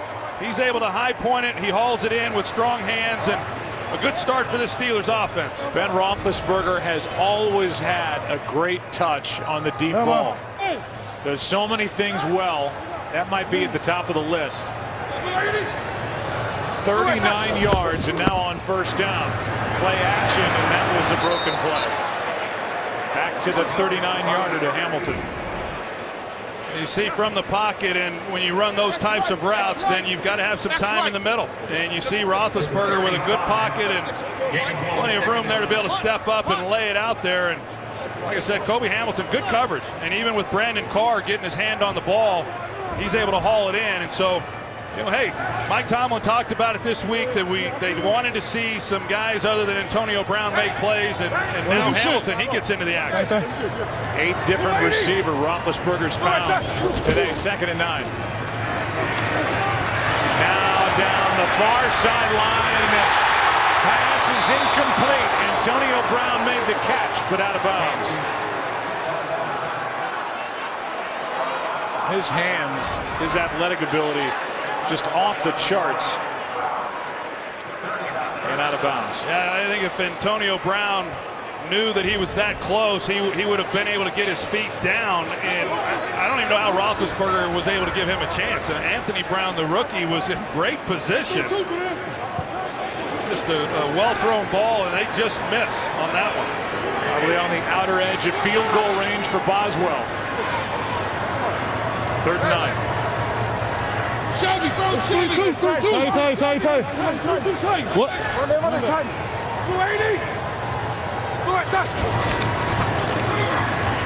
Roethlisberger airs it out again, and the pass incomplete but flags.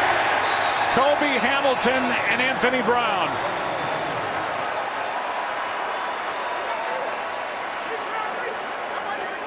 Not sure exactly who Roethlisberger was trying to throw the ball to. It didn't look like a catchable ball to me.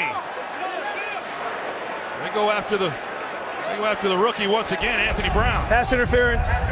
Defense, number 30. The ball he placed to the spot of the foul. First down, Pittsburgh. You see Kobe Hamilton, he's expecting the ball on the outside. It's thrown way to the inside, and there's an inside receiver that was running up the field as well. And I don't think even without contact there that Kobe Hamilton was going to be able to make a play on the ball. You see Jason Garrett, he's trying to say that the ball was tipped. I think it just slipped out of the hand of Roethlisberger on the throw. It came out kind of funky, and then the penalty flag for a 28-yard penalty. Pass, end zone, incomplete. Now Brown's looking for a flag. It's been a lot of Anthony Brown with Ben Roethlisberger going after number 30, who was upset that he got that 28-yard pass interference call against him. And here's another look. There's another look at it, and maybe he has a chance. And then, you know, they get the penalty, they get the 28-yard gain.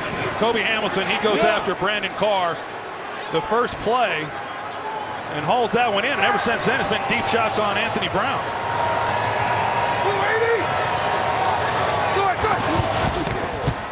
Second and goal. Roethlisberger. Pass is nearly picked off on a tip. Eli Rogers off his hands and then to the turf in the end zone. 3rd and goal. Tight throw in here, and you know, it's one that Eli Rogers has to be able to make a play on. But yeah, the Steelers are fortunate that down here in the red zone, a condensed area, when you miss high and the ball comes off the hands like it did, more times than not, that ball's intercepted. Bell. Le'Veon Bell at the bottom of the screen. Brandon Carr across from him. 3rd and goal. Quick throw, pass, broken up. And it's 4th down. Steelers looking for a flag. They do not get it. Antonio Brown, the target, with Byron Jones in coverage. Yeah, they worked the inside slant. They got slant on the outside to Le'Veon Bell, and there was hands there, and I agree with Antonio Brown. I think there should have been a call, but he also had Le'Veon Bell on the outside, who ran a really good route. He had a clean look for a touchdown, but I think the Cowboys got away with one. Here's Boswell now, a 25-yard try. 2 for 3 on the afternoon/evening. And it's a 5-point game in Pittsburgh. Today's game is sponsored by Southwest. Yes to low fares with nothing to hide. That's transparency. By the all-new 2017 Ford Super Duty. This is the next level. And by Miller Lite, the original light beer. Last night, a play was put on by the Steelers, and Steeler Nation unite to recognize a group of fans for their dedication, support for the Pittsburgh Steelers. More than 500 fans in attendance, and the majority traveled from Mexico by plane and by bus. A kick into the end zone, and Lucky Whitehead will bring it out. Able to cross the 25. And a return of 30 yards in honor of Veterans Day. Watch this. For every point scored during the NFL's 32 Salute to Service games, the league will donate $1,000 to its military nonprofit partners, including the Pat Tillman Foundation, USO, and Wounded Warrior Project.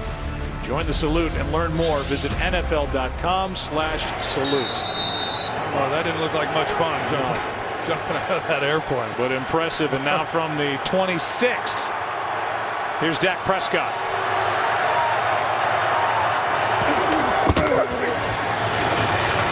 Here's Elliott. And Elliott able to cross the 30, picked up 6. We're going to get into it at some point. But Tony Romo is getting healthier and healthier. However, it has been almost 1 full calendar year since he last played in a game that counted last Thanksgiving at home against Carolina, when he broke his left collarbone for the 2nd time last season.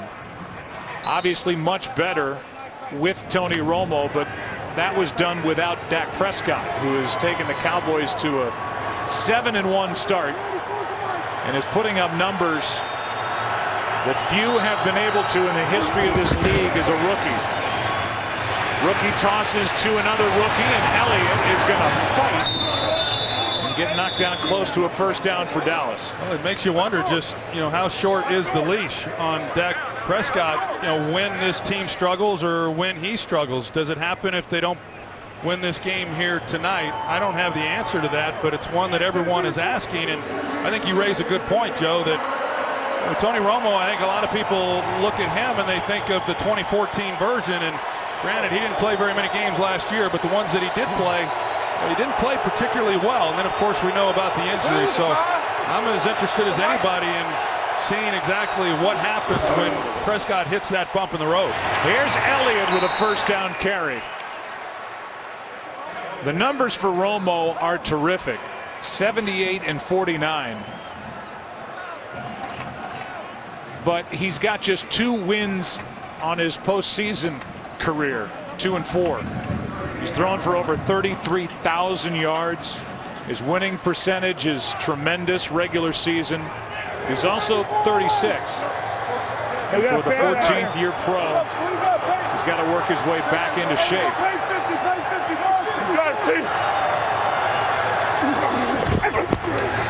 On first down, Prescott out to his right. Dumps it off. First catch for Witten, who's out of bounds with a Dallas first down. I think what we do know, Joe, is you talk to the players on this team, they love playing for number 4. And there's a chemistry and an energy with this club that you just don't see very often, and it's hard to capture. And I would be real careful, and I've said this throughout the season, that whatever may happen in a game, or when he hits, we all had him, as quarterbacks, that they got to be real smart with how they handle it, because there's a lot of guys in that locker room, 52 others, that have opinions on what they think should happen as well. Here's Elliott with a nice carry on first down to the 45. Aaron Andrews. And when you talk to guys like Sean Lee or Jason Witten, they all say these young players like Dak Prescott and Ezekiel Elliott are helping them feel young again. And the other thing Sean Lee told us the other day was, you know, while they are goofing around and having a good time, they're very serious at practice, and that's something these veterans really appreciate as well. Second down and 4.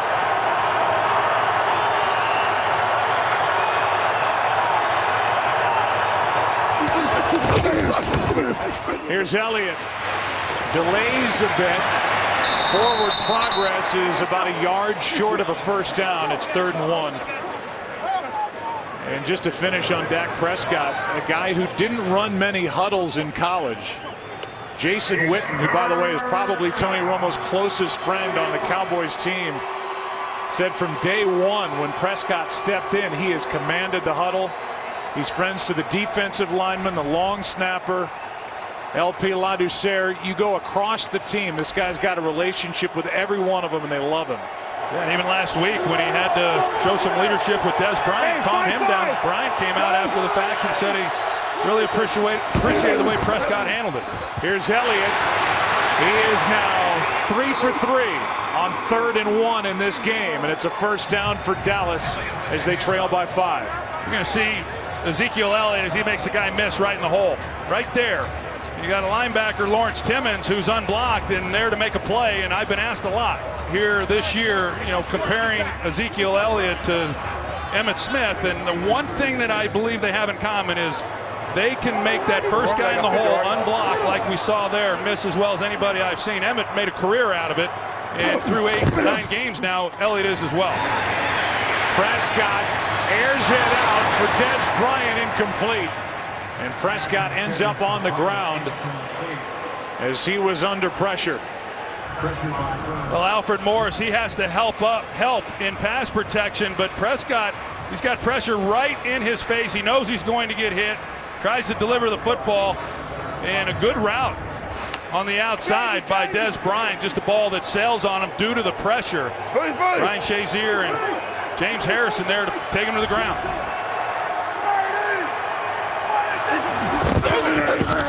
Here's Morris on 2nd and 10. Big 3rd down coming up for Dallas, a gain of 3.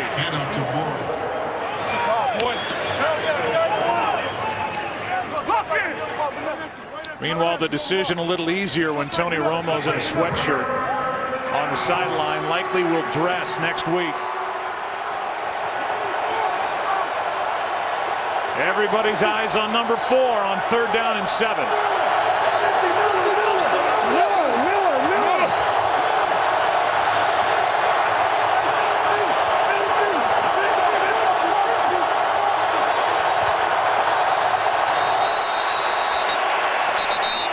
Timeout taken by the Steelers, who were moving around all over the place defensively on 3rd down and 7.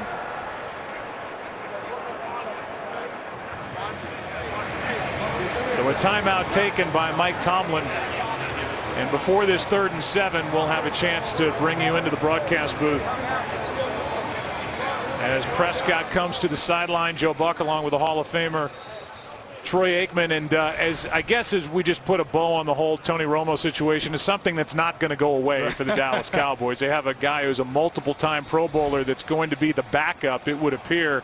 And I think at least initially, Tony Romo will and already has handled the situation about as good as he can while he's watched Dak Prescott surprise everybody in the NFL. Yeah, I would agree with that. And I think Dak Prescott has handled it about as well as anybody could ask of him as well. And I think they kept waiting, thinking they wouldn't have to really make a declaration, but once Tony Romo suits up and he's on the sidelines as the backup, you can bet that, that then is the decision. 3rd down and 7, blitz. Pass is caught, what a throw! Dez Bryant and Dak Prescott threw that before Bryant was even close to coming out of his break. A first down. Yeah, and Prescott, he's really not able to quite get settled. He knows there's pressure and he's got to lay it and give Bryant an opportunity, knowing exactly where he's going to be, and Bryant goes and gets it. That's excellent job there converting. You see Ronald Leary, he's able to come off of that late and just help give a little more protection to Prescott. Dallas chewing up some clock here. This one is off the right hand of Cole Beasley for an offense that has converted 3 third downs on this drive, trailing by 5, and all Ben can do is watch with the rest of us. I think Beasley might have been happy that ball was high, because there was a couple unblocked Steelers that were getting ready to unload on him. This will be the 12th play of the drive.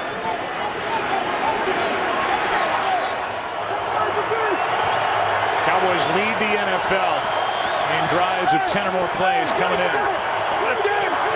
We got Diamond.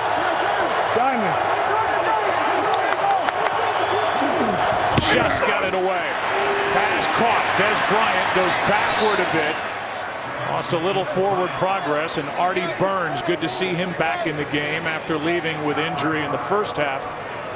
That completion good for 6. Yeah, Artie Burns, that's really a nice play. Doesn't look like much, but that's a hard guy to get on the ground in the open field. We've seen him a number of times catch that ball, spin out of it, and not get tackled. And we'll see now what Scott Linehan. This is a drive that offensively they had struggled on third down. They've converted a number of them here on this possession, and now faced with a 3rd and 4. 50 Boston.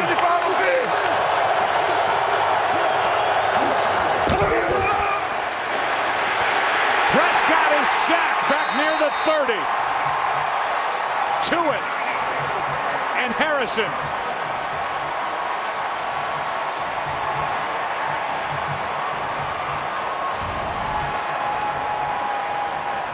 Stepping to it, he goes through Zach Martin, who loses his footing, and he gets the inside pressure, and Prescott just not feeling James Harrison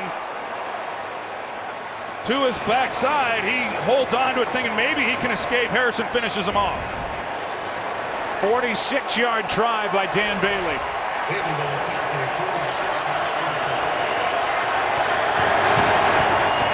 And Bailey, good again. 3 for 3 in this game is number 5. And again, a 2-point Steeler lead. Small screen, stadium-sized content. Watch live local Sunday games on your smartphone with NFL Mobile. Good game in Pittsburgh. It's the 7-1 Dallas Cowboys against the 4-4 Pittsburgh Steelers. Baltimore comes in leading the AFC North. They beat Cleveland 28-7 on Thursday. Steelers trying to match the Ravens at 5-4, and Pittsburgh has 2 games remaining with winless Cleveland before the end of the season. Here's Toussaint. Fitzgerald, Toussaint gets to the edge, and a nice return out across the 30. Back to work, Big Ben. Look, kids, Big Ben, Parliament. He'll be on the field when we come back up 2. Today's game is sponsored by the all-new 2017 Ford Super Duty. This is the next level. For Ben Roethlisberger, there's his day. 2 touchdowns, no interceptions. Antonio Brown, some tough catches, and Le'Veon Bell has a touchdown catch. 12 carries, 46 yards. Good game. Steelers up by 2. Here's Bell. With Lee chasing him down and bringing him down from behind. Gain of 4. Well, see, they start off there with a run. You think back to that last possession by the Steelers. They went after Anthony Brown. They took their deep shots, and something that we're used to seeing from Roethlisberger over the years, being able to take advantage of some of those looks, and see if they don't go after Anthony Brown again on this possession. Call now. This is the matchup right here. Instead, they hand to Bell. Well played up front, and Bell just did a terrific job to turn it into a positive play, and then a big hit by J.J. Wilcox at the end. Hitchens initially in on the stop, at a gain of 3. 3rd and 3 coming up. Well, we've seen Bell with some nice runs, some pretty nifty runs. He's got a 16-yard run, but really for the most part, Cowboys have got to be pretty pleased with the way they've handled the run game.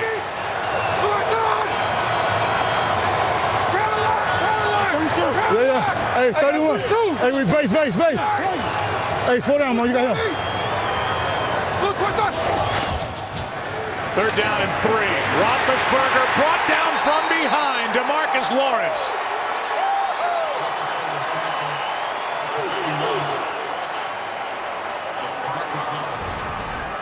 Well, they had man-to-man, and Brandon Carr is in coverage on Antonio Brown, and there was just enough of a collision there that made Roethlisberger hold on to it more than he wanted. He wanted to just cut it loose and take a shot up the field, and as he comes off of Brown, DeMarcus Lawrence is there to make a play.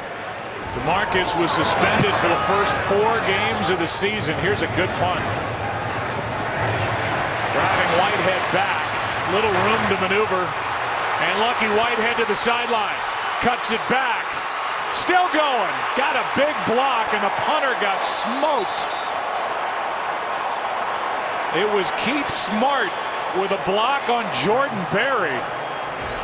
And a return of 39 yards for Lucky Whitehead. His long of the season by plenty. Well played by the Dallas punt return team. And good starting field position, down 2. Jordan Berry got looked at on the sideline after getting a head-to-head hit after a 57-yard punt. Here's Ezekiel Elliott over the left side. The punt ends up just netting 18 yards because of the good return. And there's the hit. Smith, the big fullback, 41, into Jordan Berry. Hey, those guys, those punters, they're not used to getting hit like that, obviously. And hey, give Jordan Berry some credit. He's got to get in there and try to make a play, and he did it. He took the punishment. I'm surprised no one's checking him out. Those guys don't recover well from those types of hits, but good job by him. 2nd and 3. Handoff to Morris. A yard short of a first down. Well, we've seen Dallas now here on 1st and 2nd down come out and run the football, and I'd start to expect to see more of Ezekiel Elliott and more of Alfred Morris. And, you know, through 2.5 quarters of this ball game, almost 3 quarters now, Cowboys have been throwing the ball more than running it. That's not atypical, but through the course of the game, this is when they start like to impose their will of pounding them with the run game. And I'd expect to see that really unfold as we move through the remainder of the game. Elliott gets it and picks it up again, but a flag comes in. And it's against Dallas. Holding. Offense, number 65. 10-yard penalty, replay, 3rd down. That wipes away a first down as they call it against Ronald Leary. Yeah, I think it was a good call, too. Leary's right there, 65. You see the grab there with the left arm on Daniel McCullers. That nullifies what would have been a first down for the Cowboys. That's the 3rd offensive holding penalty called against Dallas, and you see the penalties are really piling up. 10 for 98 yards. Now 3rd and 11.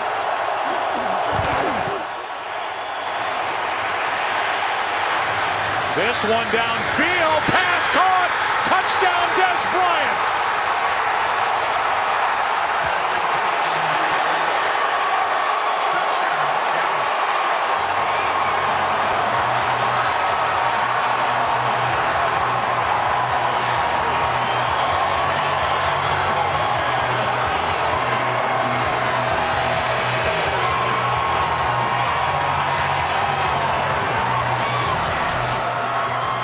It's about time for Dez Bryant.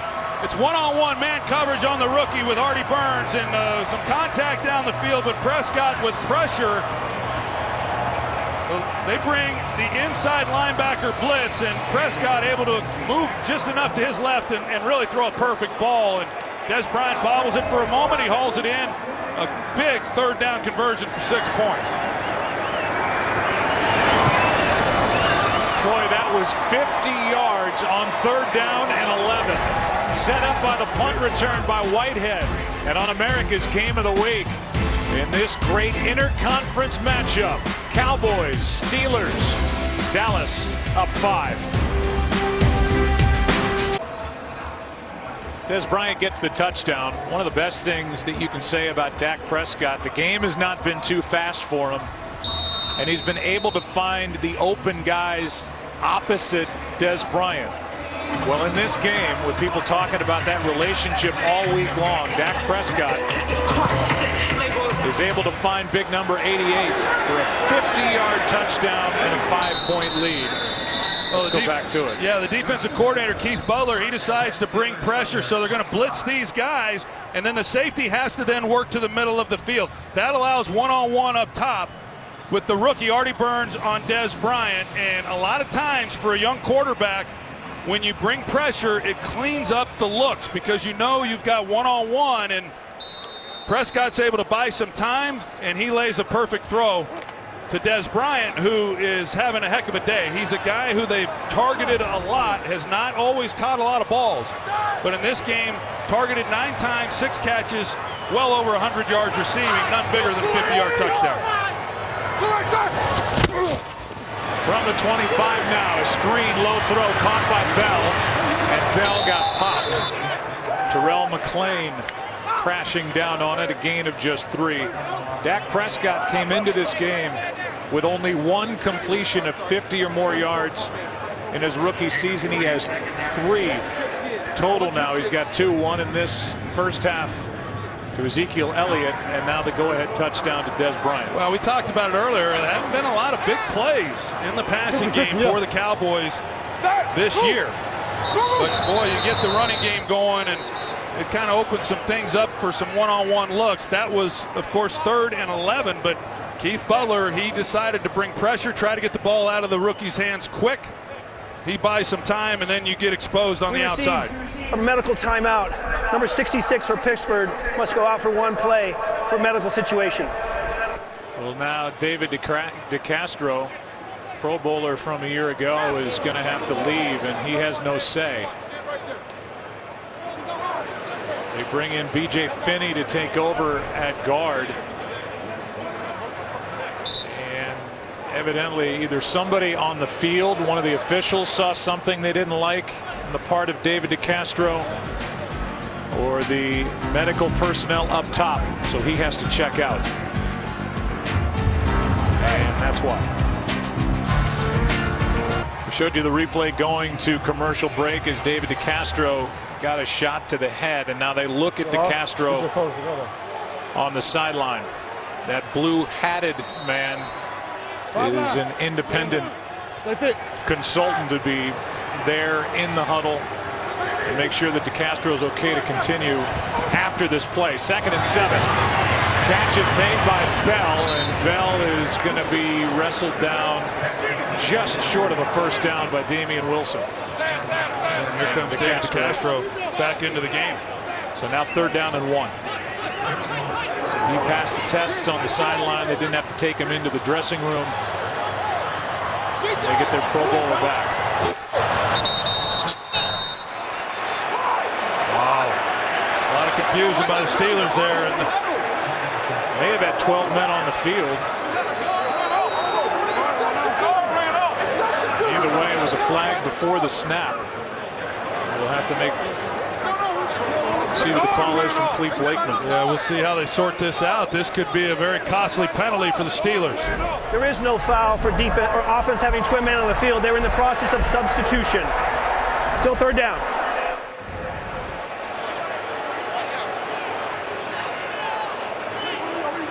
So because they blew the play dead before David Johnson could get off the field, there is no penalty. Jason Garrett doesn't like it, and it remains 3rd and inches. Sit on! Butter! Hey, 5-5. Hey, 50. Yeah. Shot! Handoff is to Bell, and he's got the first down. Byron Jones on the tackle, and with that, we're through 3 quarters. Good game. 5-point Cowboy lead. Back after this from your local Fox station. Well, both star running backs have a receiving touchdown in this game, an 83-yarder to Ezekiel Elliott. One down and close to Le'Veon Bell. Good game. 5-point game starting the fourth quarter, and a toss to Brown, brought down by Lawrence, who also has the only Cowboys sack in this game. He had 8 a year ago to lead the team, and he's back and playing better after his 4-game suspension to start the year. Yeah, it looked like DeMarcus Lawrence was just playing pass rush the entire way. He's up the field and not anticipating run, but that play, the Steelers are really fortunate that that's all that happened, because DeMarcus Lawrence, from where he was, a lot of bad things could have happened worse than what did for the Steelers. A loss of 10, 2nd and 20.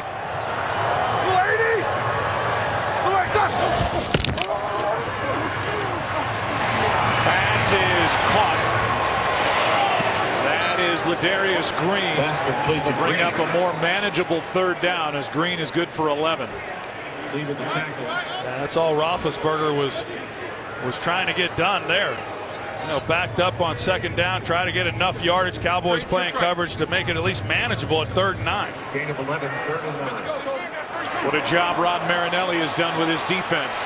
Yeah, Marinelli not a big blitz guy, and he likes to just rush forward, play coverage, and that's what it looks like he's going to do here on 3rd down. 3rd down and 9, underneath, pass caught by Bell, and he gets hit hard. Flag is down. J.J. Wilcox with another big hit.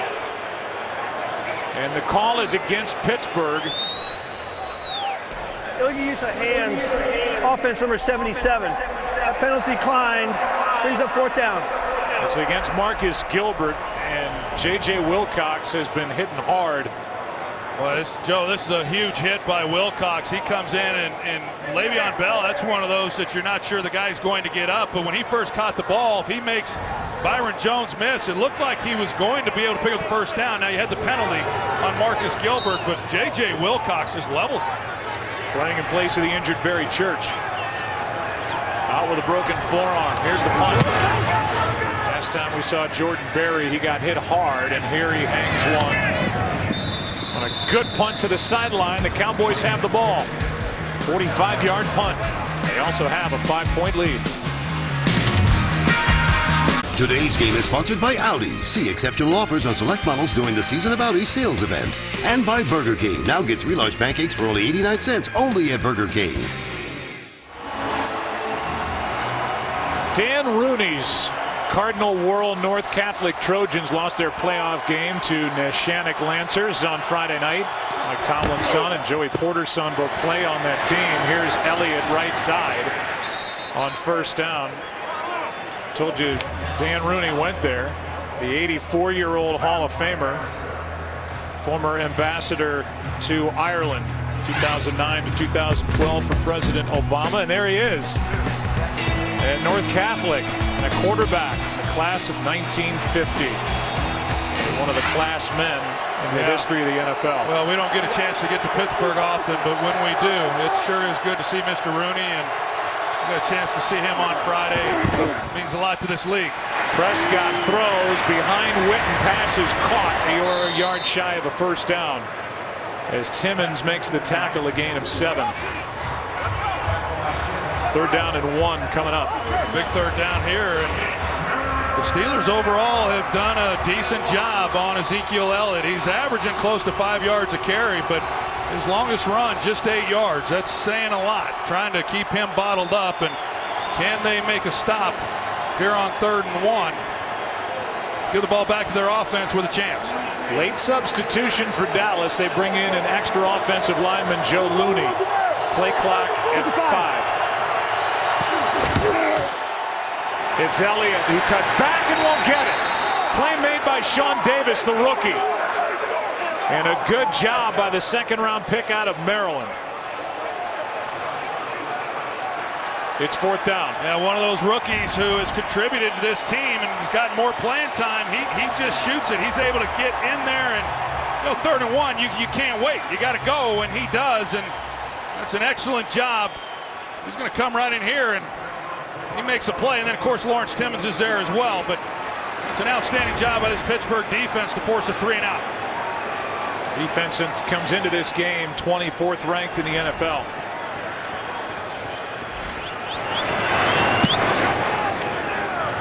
by Jones with Brown waiting inside the 35.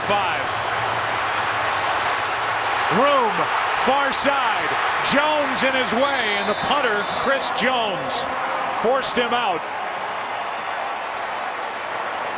After a 22-yard return by Antonio Brown. And great starting field position for the Steelers, who trail by 5.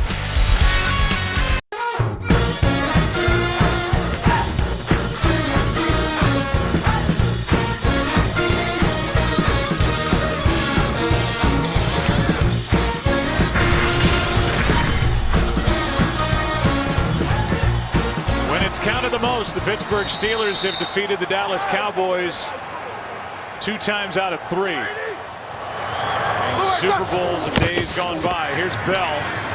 Only 57 yards in the second half for the Steelers on offense, now 58. And let's go back to the punt coverage team and Lance Dunbar and Sammy Coates. There's a lot that's allowed out there on the outside that doesn't draw a penalty. And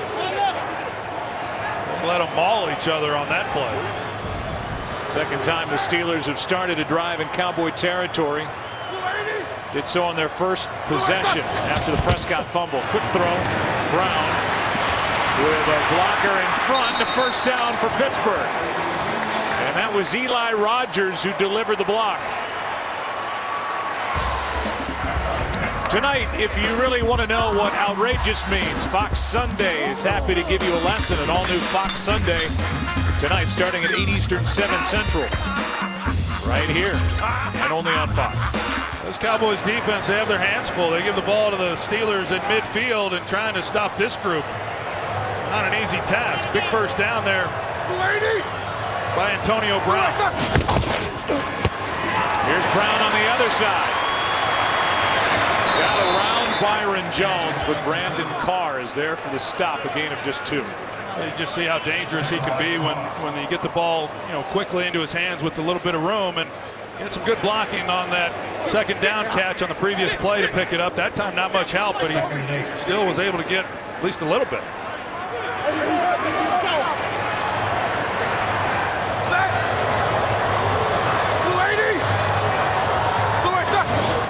This after a 22-yard punt return by Brown. Here he is again. Antonio out of bounds near the 10.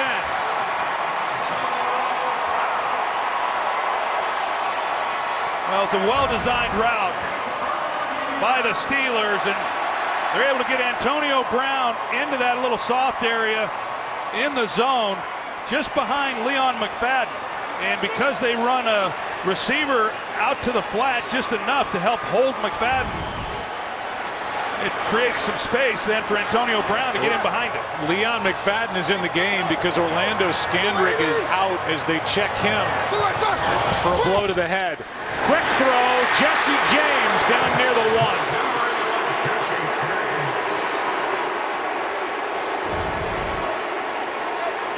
Here's the hit that Orlando Scandrick took, and the Cowboys are really thin at corner now without Claiborne and Scandrick.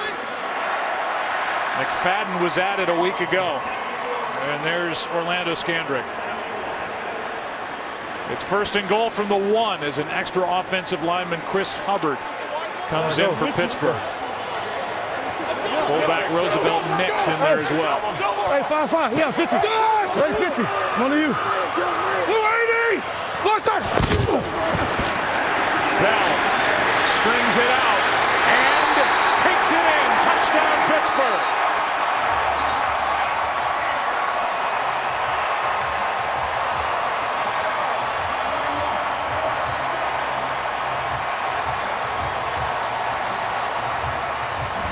And they're going to go for 2 yet again. Here's the touchdown. Well, just good, tough running by Le'Veon Bell, and just enough. He's able to extend it for the touchdown. Great job, Pittsburgh. As you see, they lead with Nix at fullback. As you said, Hubbard, he's there to try to help. Cowboys had a shot, but Le'Veon Bell is just able to punch it through and finish off a drive that, as I said, started in midfield. Tough trying to hold this group back with that kind of field position to start this drive. 0 for 2 in this game. On a 2-point try, Bell at the top of the screen. This to make it a three-point game.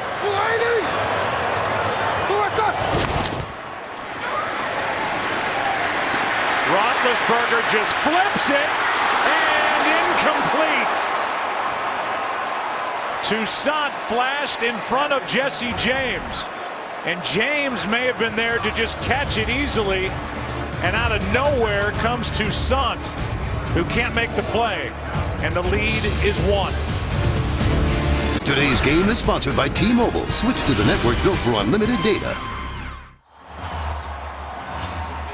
We'll show you the two-point try as the Steelers are now 0 for 3 on a two-point attempt in this game. They went for a two-point try their first time. You're always trying to get those points back. But when you don't convert, and the lead is only 1. Let's watch their last attempt. What a play by Roethlisberger. And watch 81. He ends up waiting for this floater that's about to land in his gut. And here comes Toussaint to take it away. Had a save today, and he didn't know that James was there who could have made a play on it. And you're right, Ben Roethlisberger does an excellent job, under pressure, giving his guy a chance. And Toussaint did see James there and tried to make a play, and as a result, they failed to come up with the points. I think your point is well made, that once you fail on the first two-point conversion, Tomlin's been kind of chasing those points ever since. Here's Prescott on first down. Well protected, throws high to Lucky Whitehead, who hops out of bounds and then gets popped, and it'll be a 15-yard penalty on Ross Cockrell.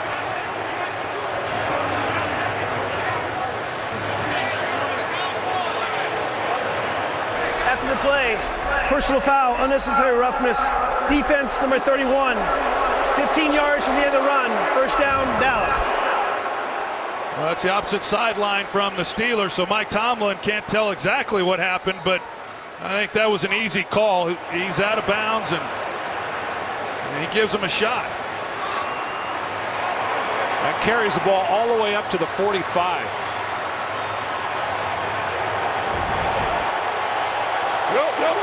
20-yard gain on the play and the penalty.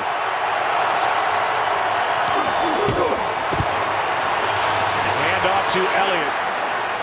When we talked to Mike Tomlin, he said what Elliott does so well is as the game goes on, he wears out a defense, and specifically wears out defensive backs. The smaller guys that are trying to come in to make tackles, not so excited about it as the game goes on. So far, for the most part, with a high standard, he's been held in check. Yeah, 72 yards, and those have been a tough 72 yards. He's had to fight and claw for every one of them.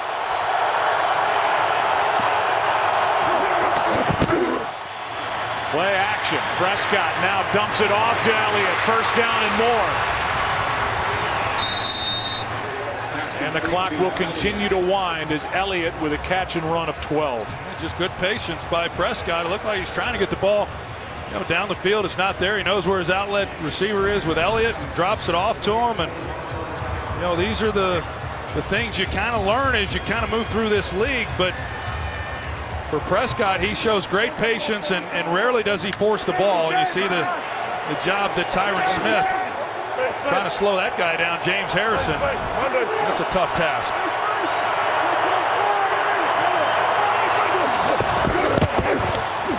Beasley, nice play by the rookie. Sean Davis, no gain. They haven't really been able to get Beasley going in this game today. He had been Prescott's favorite target coming into the game, and a guy who, whenever he went in his direction, he would catch the ball. Over 80% of the time when the ball was thrown to him, he would come down with a completion. He's had a couple drops, some missed opportunities, but Steelers have had answers for him.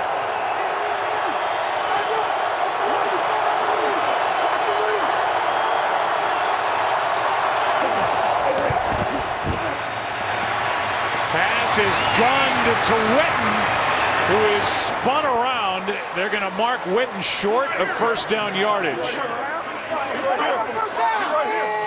by about half a yard, it looks like. We're going to get a measurement. It's an excellent job by Prescott. Initially, he wants to go to Beasley, and you see the attention that Beasley draws, and Prescott comes off of that, immediately works back to Witten for a nice completion to set up this 3rd and short.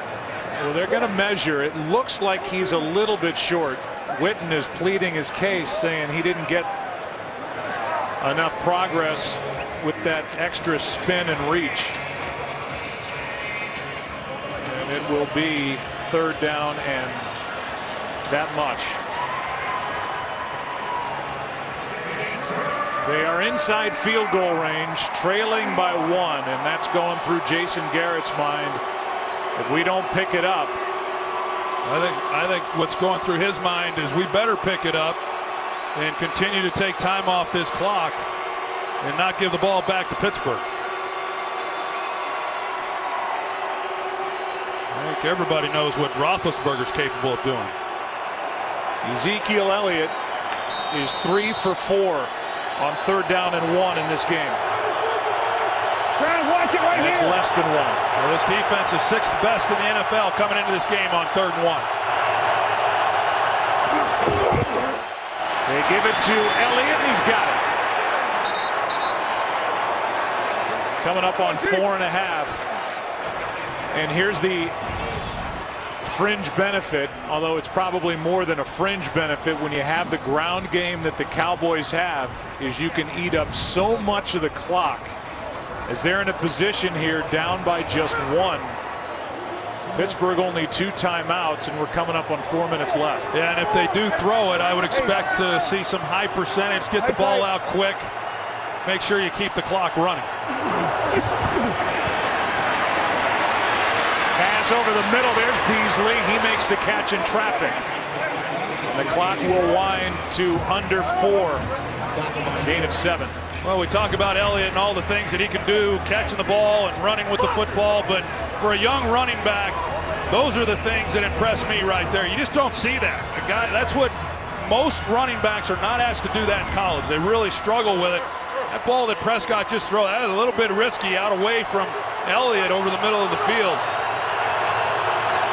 2nd and 3. Here is Elliott, dragged down. What a play by Shazier.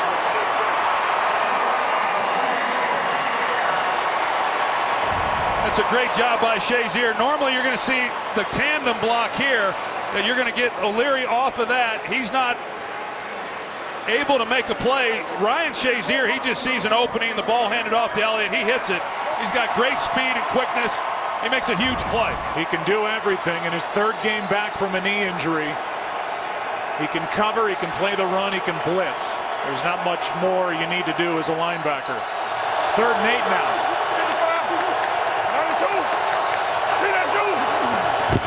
Just got it off.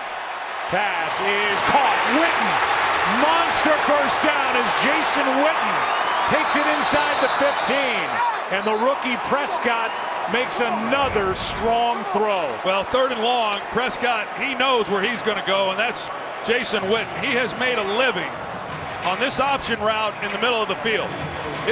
He will soon be a Hall of Famer 5 years after he retires, and the route that he's known for most is that option route, and seemingly nobody can defense it. He pushes up, he's able to drive to the inside and then come out of the break, and when the ball's where it has to be, it's almost impossible to defend. The Cowboys do not have to snap it before the 2-minute warning. You just can't emphasize how big that first down was. We're at the 2-minute warning. First down Dallas, down by 1. Those 2-point tries may come back to haunt the Steelers. Today's game is sponsored by Subway. Try the classic Reuben stacked with corned beef. Limited time only. Go back and take a look at that option route by Jason Witten here in the slot. Ryan Shazier, he's the one who's going to be asked to try to cover him. And you see how Garrett pushes up, or excuse me, Witten pushes up, and when he comes out of that, that ball's got to be perfectly placed as well. And that's the point in the ball game where a young player can get a little tight and not make the throw that has to be made. Dak Prescott, at a critical moment in this game, delivers a perfect ball.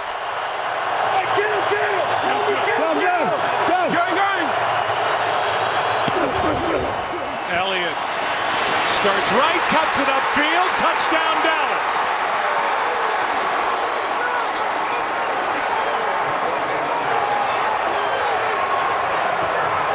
And you wonder here with the score being what it is. First of all, Dallas is in a position where a 2-point conversion gives them a 7-point lead. Secondly, you wonder if the Pittsburgh Steelers weren't that dead set on stopping Elliott. Either way, their offense will get the ball back, and Dallas right now will go for the 2-point try. Well, that's the right decision to try to make this a 7-point game. Now that the offensive line with Travis Frederick and then the backside, Ron Leary, he makes a key block as well that opens up that hole for Ezekiel Elliott. Cowboys have not attempted a 2-point try. Keep an eye on Prescott. He has run the quarterback draw from here. First 2-point try. Pass to Bryant, incomplete. And I'm going to say it again.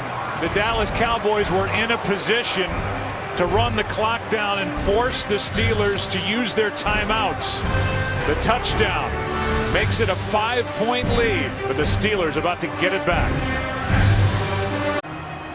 Ezekiel Elliott with a season high for scrimmage yards in a game, 177. He's got 2 touchdowns, now 1 on the ground. But the Pittsburgh Steelers about to get it back, and they will have the game in the hands of Ben Roethlisberger as they trail by 5. But a minute 55 and 2 timeouts.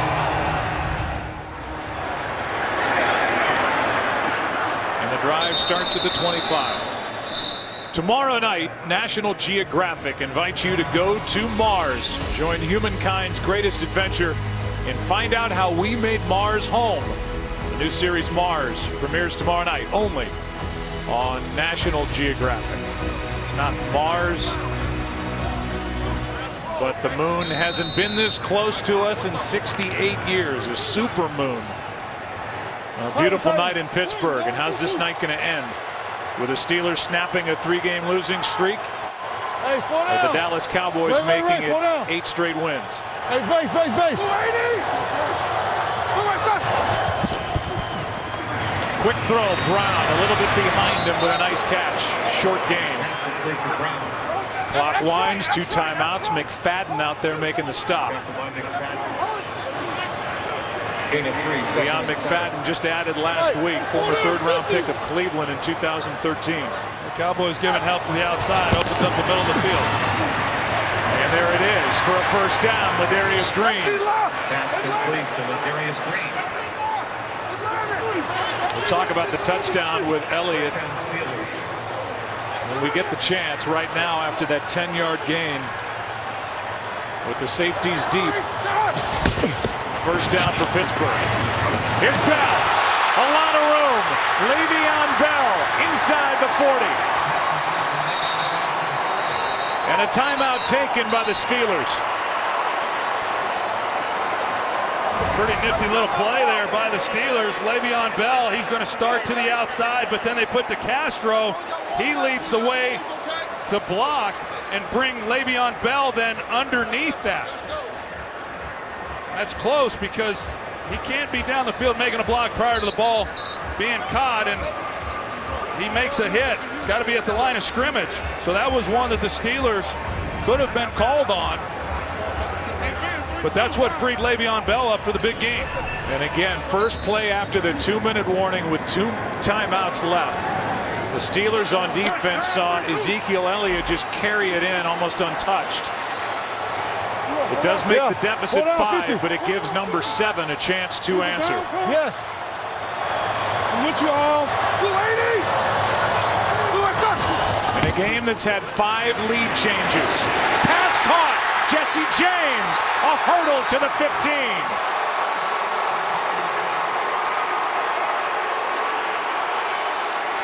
Well, they got the Cowboys that time. They've been throwing that wide receiver screen to Antonio Brown so often, and then they got it in behind him. Here's a fake spike. Brown, touchdown, Pittsburgh. Shades of Marino.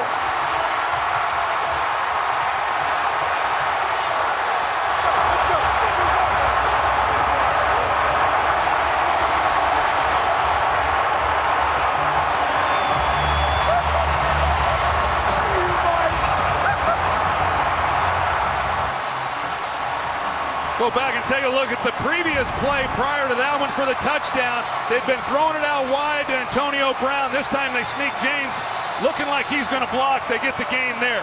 They come back, they fake the spike.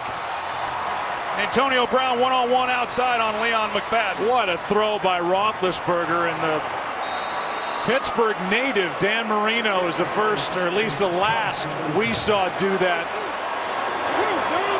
And Ben Roethlisberger faked the spike and then dropped in a beauty. And for the 4th time, the Steelers will go for 2. Another big 2-point conversion play here to build it to a 3-point lead. Time left for Dallas, by the way.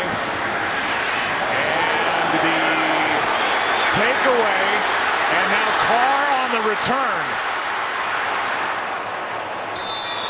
And a flag comes in at the end of it. But only a score there really means anything. And how about Ben Roethlisberger, 5 for 5 on that go-ahead touchdown drive. There is no foul for a low block on the play. The runner was the ball carrier, so it was legal. The PAT is no good. So 0 for 4, trying for 2 tonight, and with all those misses, a field goal for Dallas wins the game. Here's lead change number 6. This is just a great veteran move. You know, it's something that they talk about during the week, they work on, and Antonio Brown, he knew what was coming. He takes off running. That just wasn't by chance, and it's an excellent job.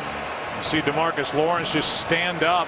They weren't ready for that at all. No, that's what happens so many times. You get into a routine, and the Steelers are able to take advantage of it. But how about the afternoon that Ben Roethlisberger has had? And the last couple of weeks that he has played have been a little bit tough, coming off a very tough outing last week against the Baltimore Ravens. And he's a different guy. You talk to anybody who's followed this team when he's at home, and you never bet against him. He's a terrific player, has had a great career, and he delivered when they needed him right now.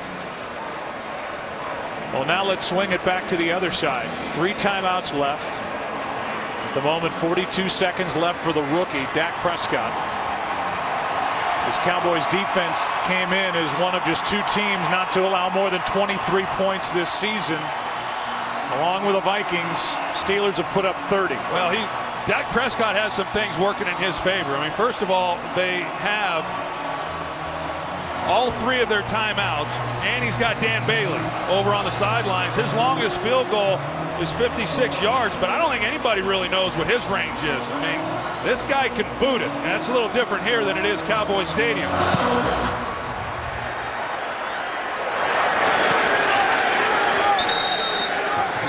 The drive will start at the 25. If you're just tuning into this game, you've missed a lot. Dak Prescott with another impressive day for the rookie. Ben Roethlisberger, about 3 weeks removed from left knee surgery, just phenomenal. And the Steelers went for 2 early on their first touchdown of the game. They've been chasing those points ever since. 0 for 4 on 2-point tries, and because of all that, this is just a 1-point Pittsburgh lead. Here's Prescott.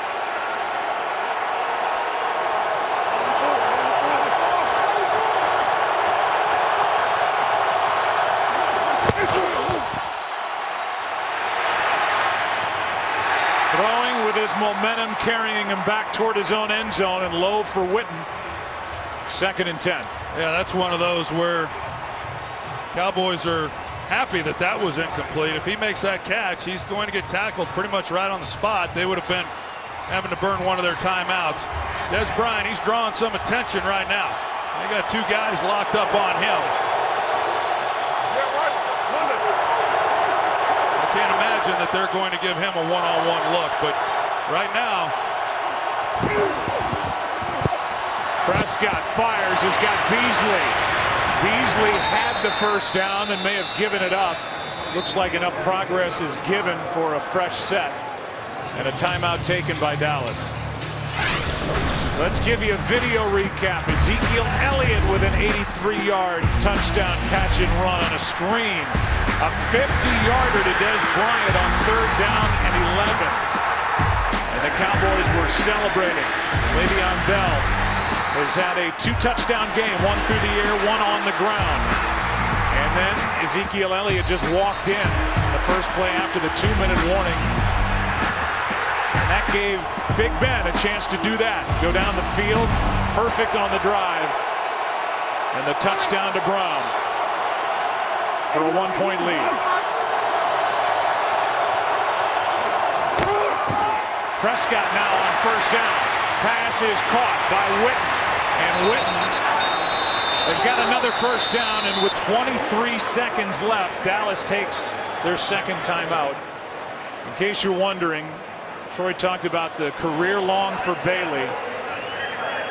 56 yards, that would mean taking it to the 38-yard line, but nothing is a given in this stadium. And on the previous play, this officiating crew missed that face mask call on the part of William Gay against Cole Beasley, turning his helmet entirely around, and that would have been a free 15 yards. Free 15 yards, yeah, that's obviously huge from where that ball was caught.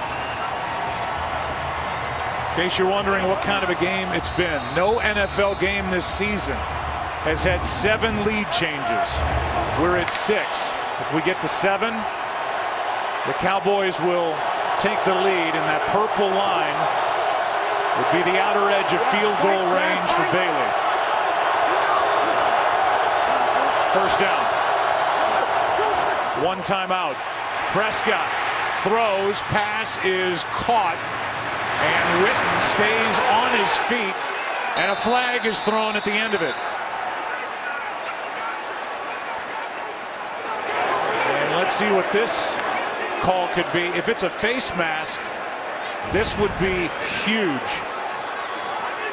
Not sure what it looks like there. They missed the one on Beasley, but it looks like they're going to get this one on Sean Davis. And personal foul, grabbing the face mask. Wow. Defense number 31, 15-yard penalty, first down Dallas.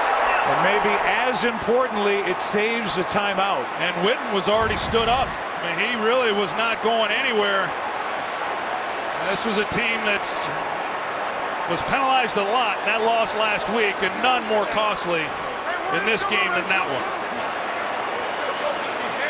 Last week it was 13 penalties against the Ravens for Mike Tomlin's team. This is a big one here. They're in Dan Bailey's range right now.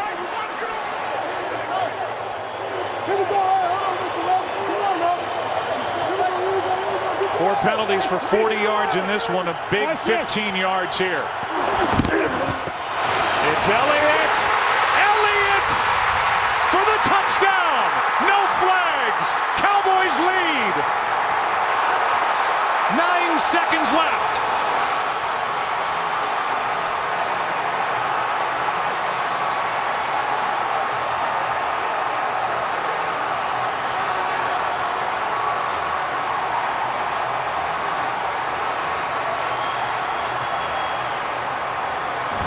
The All-Pro left tackle, Tyron Smith, and then Gavin Escobar. He makes the block. You see the lane right there, and it's good night, Irene. There was 1 second left on the play clock when this ball was snapped. And that rookie combination of Prescott and Elliott. What a game for Elliott. 209 yards from scrimmage, 3 touchdowns. And there's lead change number 7. Yeah, and the Cowboys, they knew they were within Dan Bailey's range right there. I think Jason Garrett and Scott Linehan just said, we're going to run the ball, see what we can get, use our timeout, kick the game winner. And Ezekiel Elliott with some great blocking up front goes all the way. This will be the 6th 2-point try of this game. And the final timeout is taken by Dallas with the play clock winding down after the celebration. 6 2-point tries, and none of them have been good. 0 for 5 so far, 4 by Pittsburgh. And here's the touchdown. I mean, untouched, like his previous one on the backside of the 2-minute warning. This is an unbelievable run by an organization that hasn't won 8 straight games within a season since the Super Bowl champion 1977 version with the rookie Dorsett getting the ball from Staubach. What do you think? You think Dak Prescott's going to be the quarterback next week? Yeah, I think so. Crawl out on the limb. There are 9 seconds remaining. The clock will now run on the 2-point try. And 0 for 6 combined. Dez Bryant, the target. The OT presented by Lowe's is coming up. Plenty to talk about. Artie Burns, by the way, was defending on Dez Bryant. You could do an entire OT on this game alone, let alone what happened in the Chiefs win and the Denver Broncos win. Crazy day here, week 10 across the NFL. 9 seconds left. Pittsburgh with a timeout. In a game the Steelers desperately wanted coming in. They're in danger of dropping their 4th in a row to go to under 500. And Pittsburgh is coming off a loss at Baltimore, and they have a home game against the Ravens in week 16, while the Cowboys are trying to get to 8-1. Well, we'll see what happens here with 9 seconds to play, but they all hurt. This one hurts especially if you're the Steelers and you're able to come back and Roethlisberger mounts a go-ahead drive, and with under a minute to play, you up against a rookie quarterback, and you're the Pittsburgh Steelers, and those things just are not supposed to happen to a Steelers defense. There will be 7 games left for the Cowboys after this game. Ezekiel Elliott is already over 1,000 rushing yards for the season.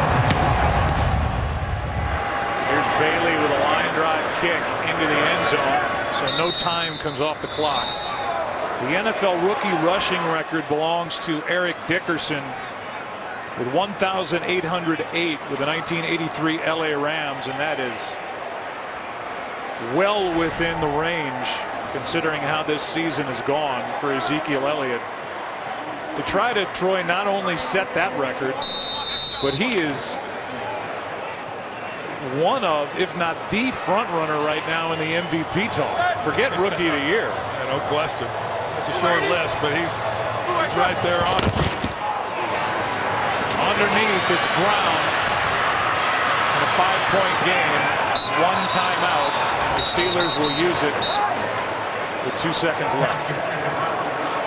Of course, a lot of discussion when they drafted Ezekiel Elliott, whether or not that was the right pick. You're right. It's worth bringing up, and Jerry Jones deserves credit for that one, pulling the trigger. There were some who thought that was a reach to take a running back 4th overall. But according to Mike Tomlin, he said, I haven't seen somebody coming out of college like Ezekiel Elliott since Adrian Peterson and Marshawn Lynch. Mike Tomlin loved him. They love him in Dallas too. The Cowboys have 7 guys back near the end zone. 2 seconds left. Here's Brown, can pad his stats, but he's got to get into the end zone, and it will not happen. The Dallas Cowboys have won 8 in a row.